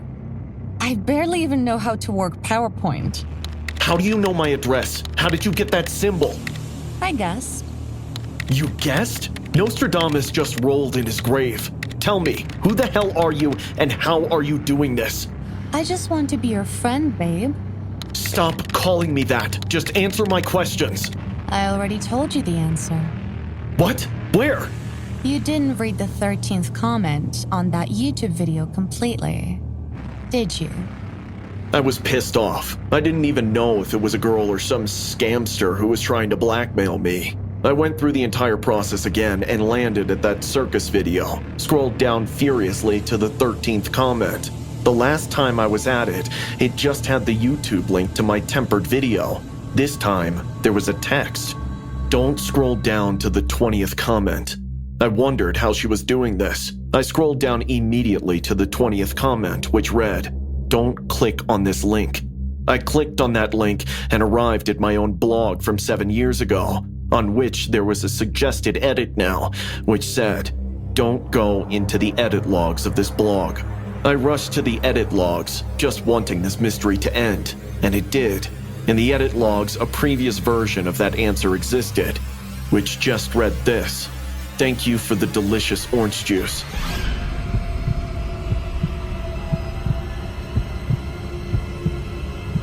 I looked to my right.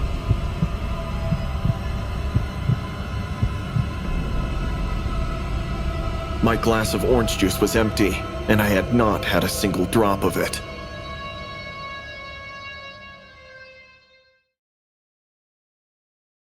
Working the night shift at the 7-Eleven store was usually uneventful. The hours dragged on, the hum of the fluorescent lights and the soft buzz of the cooler providing the only background noise. I liked the solitude, though. It gave me time to think, to clear my head after long days. But that night, something changed. It was around 2 a.m. when he walked in, a man in his late 40s, maybe early 50s, with graying hair that fell messily around his face. He wore a threadbare coat, the kind that had seen too many winters, and his eyes, sharp and restless, darted around the store as if he was searching for something, or someone. Evening. He nodded at me, a strange smile tugging at the corners of his mouth. He moved slowly, almost deliberately, as he picked up a few items, a pack of gum, a bottle of water, and a newspaper. When he approached the counter, there was something unsettling in his demeanor, something I couldn't quite place. He set the items down, then reached into his pocket and pulled out a coin. It was old, worn, the kind of coin you'd find in a dusty antique shop. He held it up between his thumb and forefinger. "Pick a side, heads or tails." I stared at him, unsure if he was serious. He didn't look like the type to be joking around, though. There was an intensity in his eyes, a barely concealed edge that made me uneasy. No thanks. I'm not much of a gambler. He ignored my refusal, flipping the coin between his fingers, the metal catching the light with each rotation. "It's just a game, honey. Heads or tails." My pulse quickened. His insistence was unnerving, and the way he stared at me as if waiting for something made my skin crawl. I glanced at the door, wondering if I should call someone, but the streets outside were deserted. I really don't want to. He suddenly pulled an apple out of his coat pocket and placed it on the counter with a quiet thud. It was a deep red, the kind that looked polished and perfect, but its presence felt wrong, like it didn't belong there. Pick a side." His voice was calm, almost soothing, but it had an undercurrent of something dark. My stomach twisted in knots, the air in the room growing thick with tension. I didn't want to play his game, but I could tell he wasn't going to let me refuse. Something about his eyes told me that this wasn't a game at all. Fine. Heads. He grinned, a twisted, joyless smile, and tossed the coin into the air. It spun slowly, as if time had slowed down, and then landed on the counter with a soft clink. Heads. Huh, you're lucky. What was that all about? He looked at me, his smile fading, replaced by a cold, distant expression.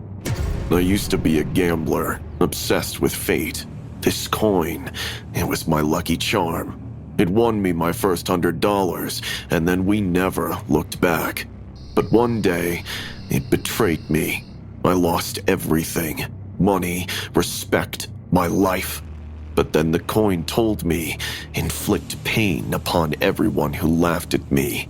I shot every player at the table. Every single one of them. The coin said it was their time, not mine. My heart pounded in my chest. This wasn't just a story. The way he spoke, the conviction in his voice, it was terrifyingly real. Worse yet, I had heard this story before. One which our town considered a forgotten legend. He leaned closer, his voice dropping to a whisper. Since then, I've carried out the ritual every time someone guesses wrong. He tapped the apple on the counter with a finger, his eyes locking onto mine. I felt cold, the blood draining from my face. I wanted to scream, to run, but my legs felt like lead. He stood up straight, pocketed the coin, and walked towards the door. She was Cynthia. With that, he left, the door swinging shut behind him. I stood there, frozen, trying to make sense of what had just happened. My eyes fell on the apple, still sitting on the counter. I reached out hesitantly, my fingers trembling as they brushed against it. But when I picked it up, it was no longer the pristine fruit he had placed. The apple suddenly turned half-eaten, its flesh rotten and brown, as if it had been decaying for weeks. I dropped it in horror, backing away, my mind racing. The name, Cynthia, it struck a chord in me. I had heard the stories before, the urban legends of Bloody Jack, a serial killer from the 60s who had been obsessed with fate, flipping coins to decide the lives of his victims. He had been shot dead by police after calling them to a scene of his final murders, 6 men with whom he played poker.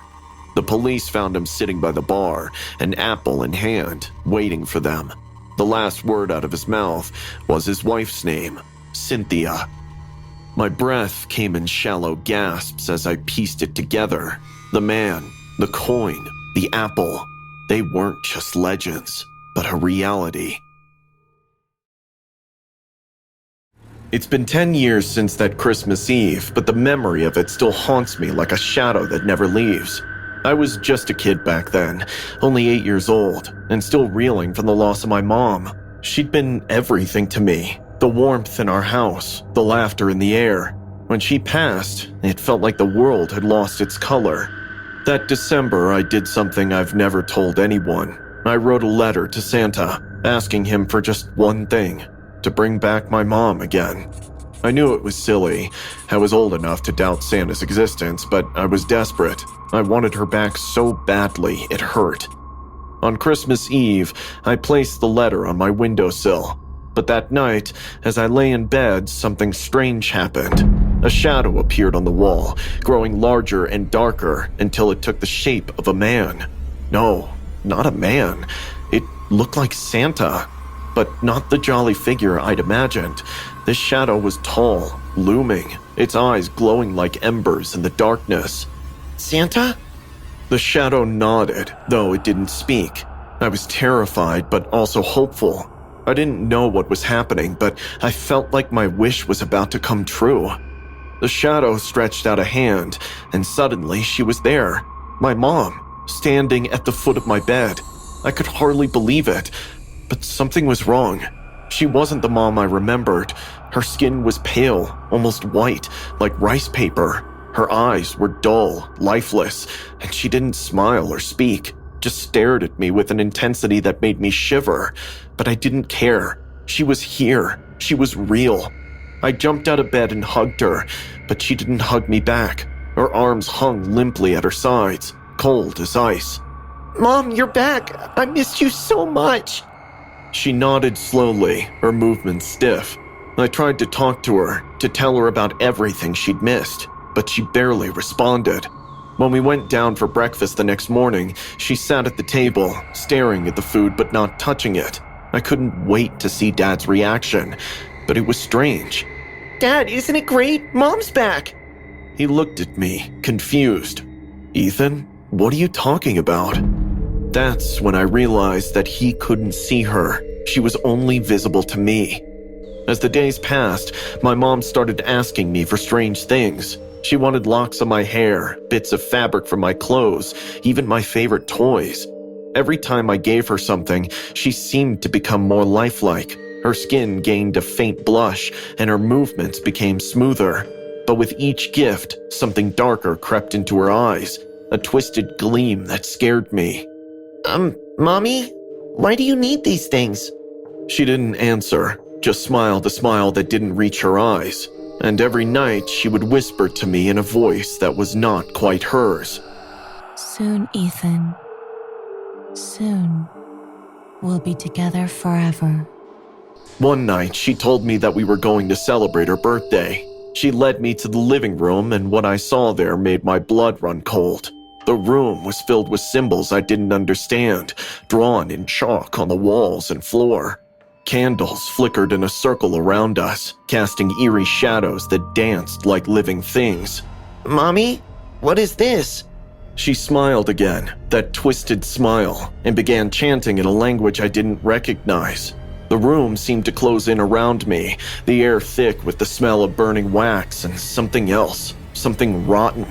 As she chanted, her voice deepened, became distorted, until it wasn't her voice at all. It was something ancient, something evil. I tried to back away, but my feet wouldn't move. I was paralyzed, held in place by some invisible force. The symbols on the floor began to glow, and I felt myself being lifted into the air. My arms and legs were pulled taut, as if by invisible ropes, and I hung there, helpless, as my mom, no, the thing that looked like my mom, transformed before my eyes. Her skin peeled away, revealing something dark and twisted beneath, a creature of nightmares. Its eyes glowed white, and its mouth stretched into a grin. "No, please stop!" It laughed. I knew then that this wasn't my mom. It was some demon, something ancient and terrible, wearing her face like a mask. Looking back, I now realized that I was probably its final offering, the last piece it needed to fully enter our world. Just as it was about to strike, the front door burst open. My dad stood there, his face pale with shock. He took one look at the scene before him and ran straight at the creature, clutching a silver cross in his hand. "Get away from my son!" The creature hissed, recoiling from the cross. My dad grabbed me, pulling me down from the air, and we ran. The thing that had been my mom screamed in rage, but it couldn't follow us beyond the circle of symbols. We left the house that night, never to return. We stayed at a relative's place for some time before Dad shifted to a different city. He went to the house just once to gather our belongings, but he remembered that there was nothing there. Whatever that creature was, it was gone. I don't celebrate Christmas anymore. I know for a fact that Santa is not real, but something like Santa is, just that it grants you wishes of a darker kind. I had always been the fastest in the pool, and I knew I would take home the gold at the inter-school championship. My dream was to be on that podium, hearing the crowds roar and feeling the medal's weight around my neck. But a week before the great event, during routine practice, I felt a sharp pain shoot through my shoulder. It's only a cramp, just a cramp, I told myself. It was not excruciating enough to stop me from swimming, but I knew that any weakness on my part would cost me the win. It was my best friend, Peter, a fellow swimmer, who noticed when I cringed in the middle of stretching. Having an admission from me about the cramp, he suggested I should try some deep tissue massages to relax the muscle. He even gave me an address, saying it was the best place in town for that kind of thing. Massages weren't my thing, but Peter insisted that it would make a world of difference. So I made an appointment. The massage parlor was hidden on a quiet street. It had nothing shiny about it. But as soon as I walked through the door, I felt like I'd entered another world. A blend of lavender and something citrusy filled the air, and blue lights were beaming from every corner. Then came a beautiful receptionist with such a warm smile, very inviting. She showed me to the room at the back. Pictures of serene landscapes hung in the room, and the muffled sound of breaking ocean waves convinced me that I was someplace far away from championship pressures. I had barely settled in when a blond man entered the room. He flashed me a warm smile, one that instantly made me feel at home. "I'm Carlos, your masseuse for today," he said, while holding out a glass of fresh orange juice. At that moment, I was unclear whether I should drink it before or after the massage, so I took a sip. It was fresh, just as I needed. "Go on and lie down, Liam," he said very soothingly. I obeyed him, lying down on the soft mattress as he turned the lights down even more. The waves in the background increased, and I could almost feel the sand beneath my feet. Even as Carlos set to it, I could feel my muscles unwinding slowly under his touch. "You've got quite a cramp in your shoulder," he said, his hands working quite skillfully over the sore spot. "Yeah, that's why I'm here. I can't afford to let it slow me down. I've got a championship to win," I replied, my voice muffled by the pillow. Carlos stopped and continued. "You know, there's this ancient technique I could try, acupuncture. It had always proved very effective in such cases of pain. You're going to feel a small sting, but afterward, it'll be as if the cramp never was there." I paused. I couldn't stand needles, yet there was something about this place. The lights, the sounds, the calming presence of Carlos that made me feel safe. "Okay, let's do it," I agreed.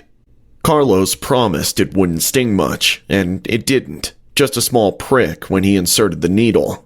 The feeling was quite strange, almost as if an electric current ran through my body, but by no means unpleasant. Then, I could feel myself slipping away, submerging in the weariness of weeks of heavy, intensive training. That's when the dream began, or rather, the worst nightmare. In the dream, I was alone on the deserted beach, waves licking my feet. Only this water wasn't the usual deep blue. It was some sickening, dirty, dark red. The sky overhead was cracked and broken, lightning flashing in with a deafening roar. With each flare of lightning, the sound that reverberated sent chills down my spine. A noise that sounded wet, a tearing noise, as of ripping open the flesh. Panicked, I started to run, desperately in need of a way off the beach.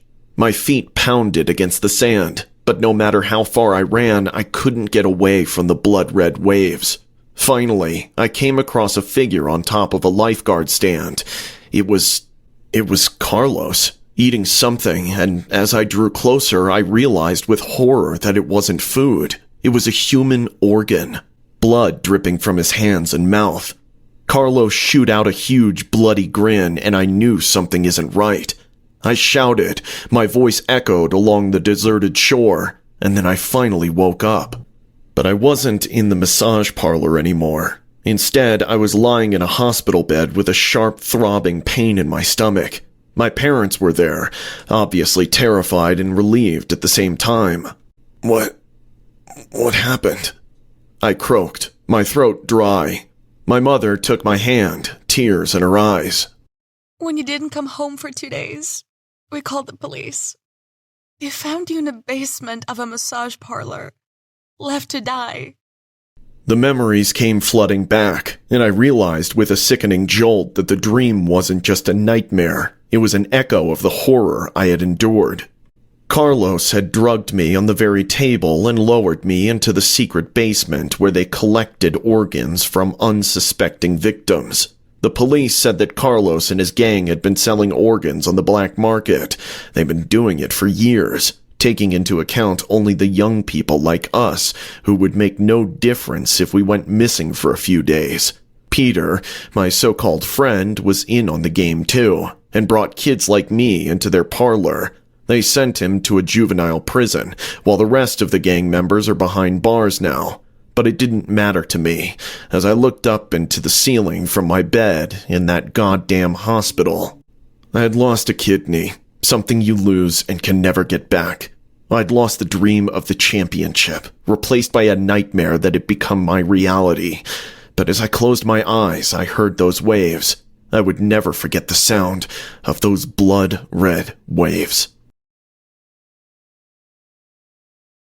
Moving from New York to a small town in Kansas was a big change. The pace was slower, the nights quieter, and everything felt, well, emptier.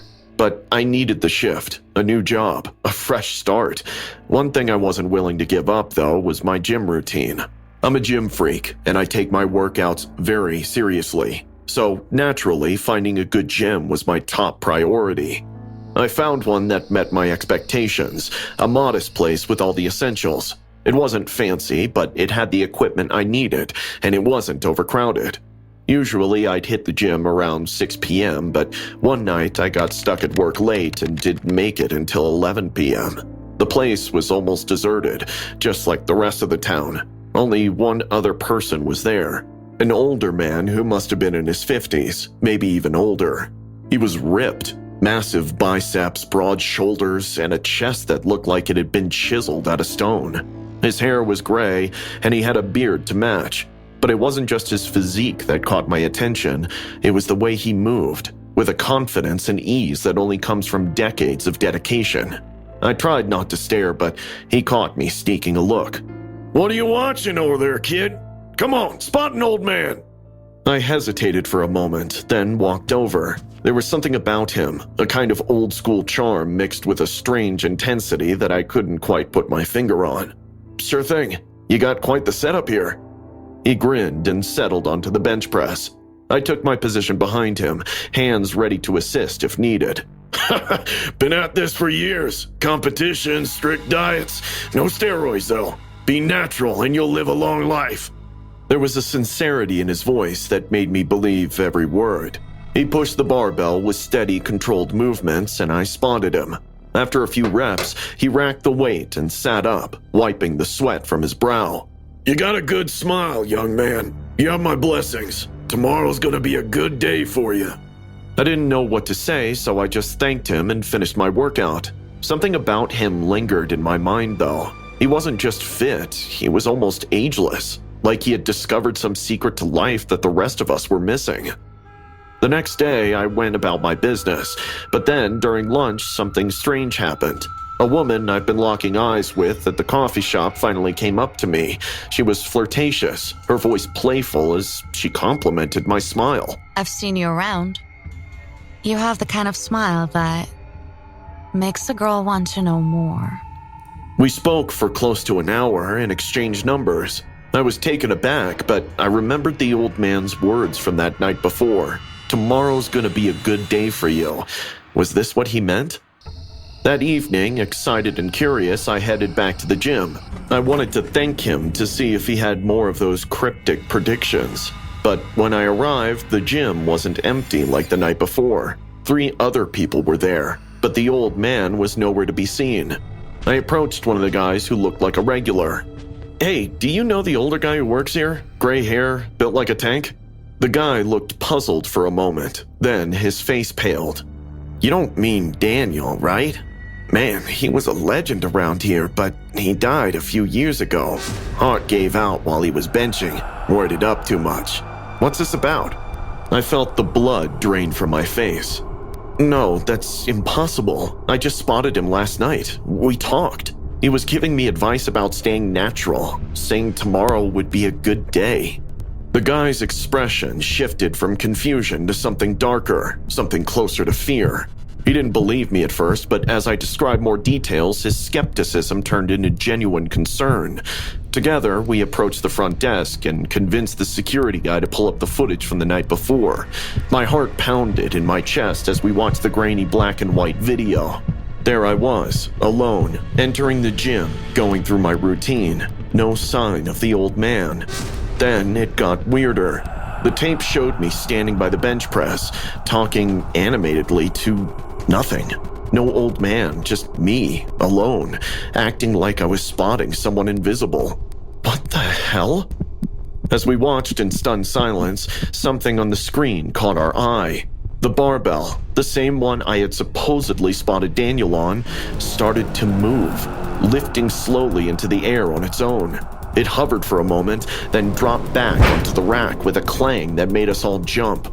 The room was dead silent, the weight of what we had seen hanging in the air like a thick fog. I felt like I was going to be sick. I spotted a ghost? The gym was eerily quiet after that. The three of us stood there, staring at the screen, too afraid to move, too afraid to speak. The realization that I had spent the night working out with the spirit of a dead man was more than I could handle. I stopped going to that gym the next day. I never thought I'd be navigating the dating world again at 30, but after ending a 5-year relationship with Mark, I needed a distraction. My friends insisted I try Tinder, so one Friday night I sat on my couch in my tiny Chicago apartment swiping through profiles. That's when I matched with Leo. His dark hair, warm brown eyes, and easy smile caught my attention. His bio mentioned a love for jazz music and hiking, both passions of mine. We started chatting, and his messages were witty and engaging. After a week of texting, we decided to meet at a downtown cafe. I wore my favorite green sweater, the one that brought out my hazel eyes. Leo was even more charming in person. We laughed over lattes, sharing stories about our favorite concerts and travel adventures. I can't believe you've been to the Montreux Jazz Festival. It's on my bucket list. Maybe someday we can go together. His eyes held a hint of something deeper, but I brushed it off. After 2 more dates, I realized that while Leo was nice, I wasn't feeling a real connection. Perhaps I wasn't ready to dive into something new. I decided to take a step back. Instead of confronting the situation, I chose the cowardly route. I ghosted him. The guilt gnawed at me, but I hoped he'd understand. But a few days later, messages started coming in from unknown numbers. Hey, haven't heard from you. Everything okay? I ignored them, but the messages kept coming. Did I do something wrong? Please talk to me. Thinking about it would be a drag to explain everything to him.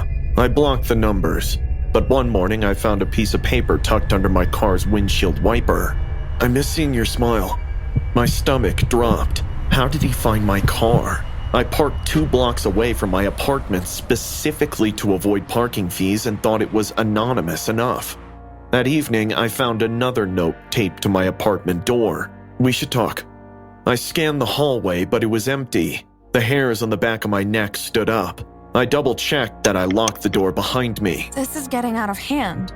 I called my best friend, Jenna. I think Leo is stalking me. Wait, the Tinder guy? Have you told him to stop? I haven't replied to any of his messages. Maybe I should tell him I'm not interested. I sent Leo a final message. Leo, I'm sorry for the silence. I don't think this is going to work out. Please stop contacting me. He replied almost instantly. Yeah, I figured. Wish you the best.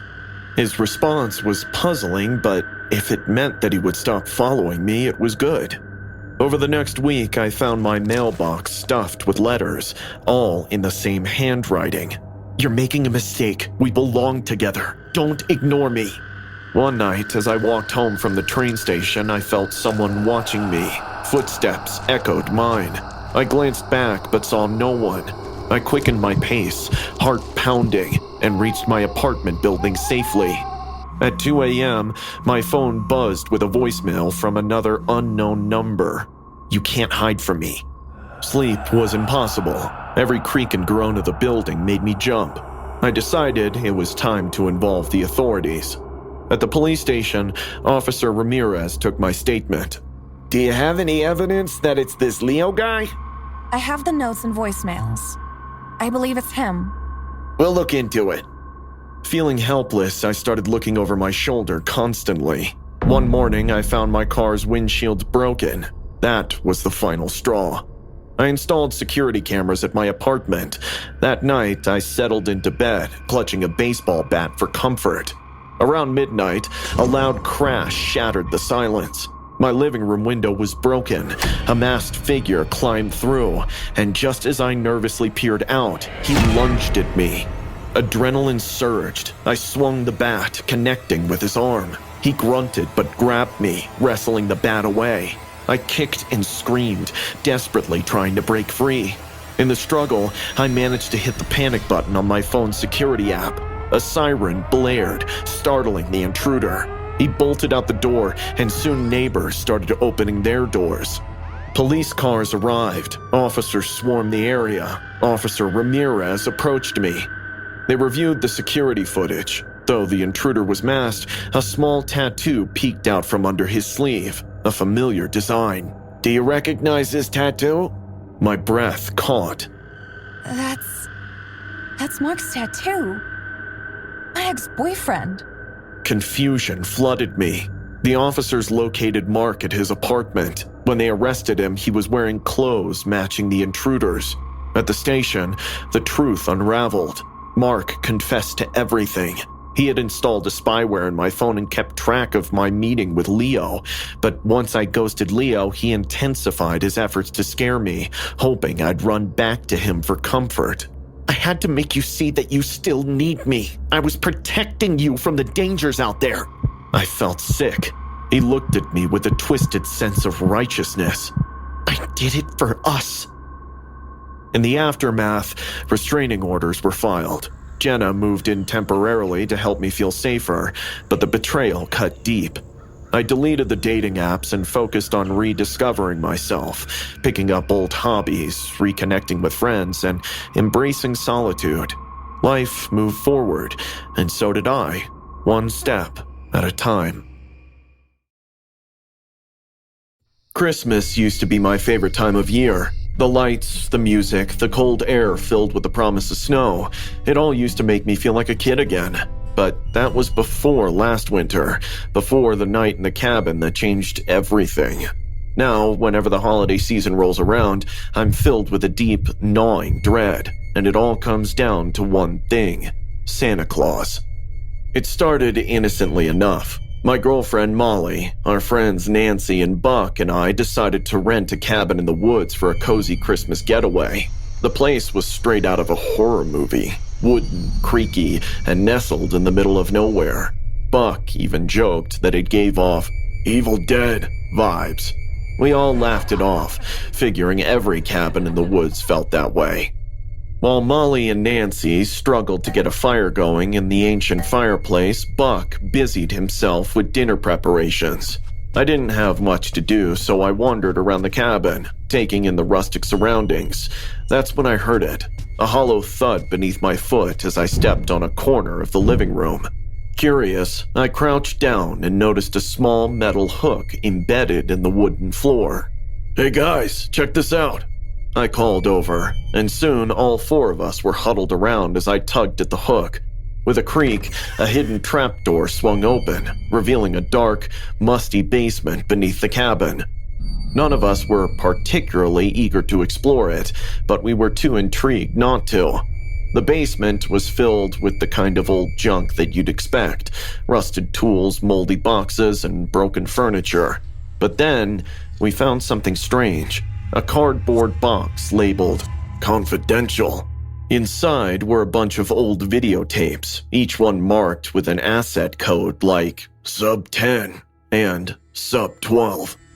Thankfully, the cabin had an old VCR, so we decided to watch one of the tapes. Buck popped in the tape labeled Sub 12, and we all settled onto the dusty couch to see what it was. The screen flickered to life, showing grainy footage of a man dressed as Santa Claus. He stood in front of the camera in what looked like the very living room we were sitting in and started singing, "Jingle bells."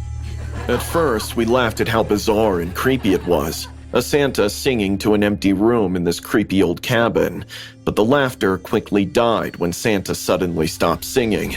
He stared directly into the camera, his eyes dark and hollow, and then he spoke.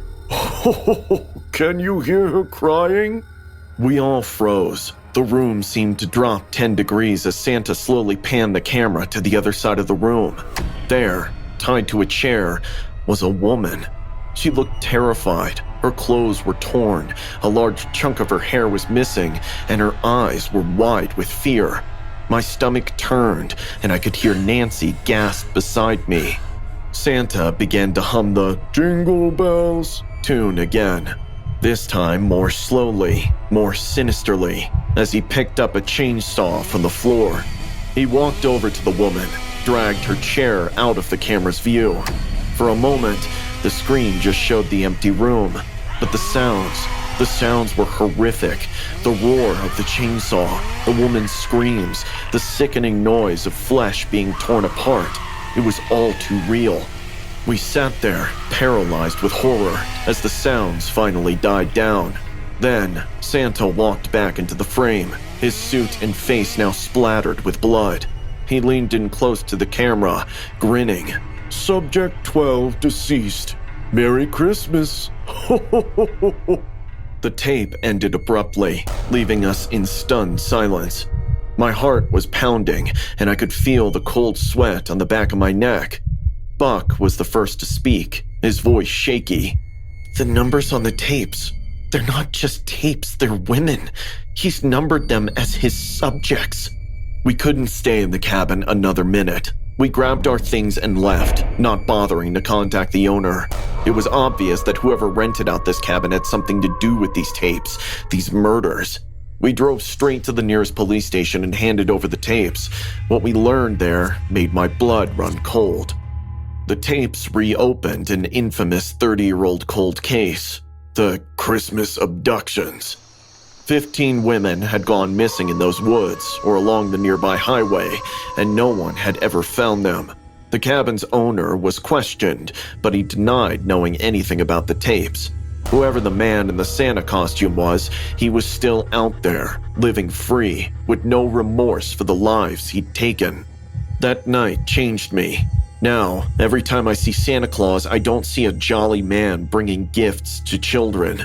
I see a monster. I hear the screams of that woman in the cabin, the grinding sound of the chainsaw, the twisted grin on that bloodied face, and I know that no matter how hard I try, I'll never be able to forget it.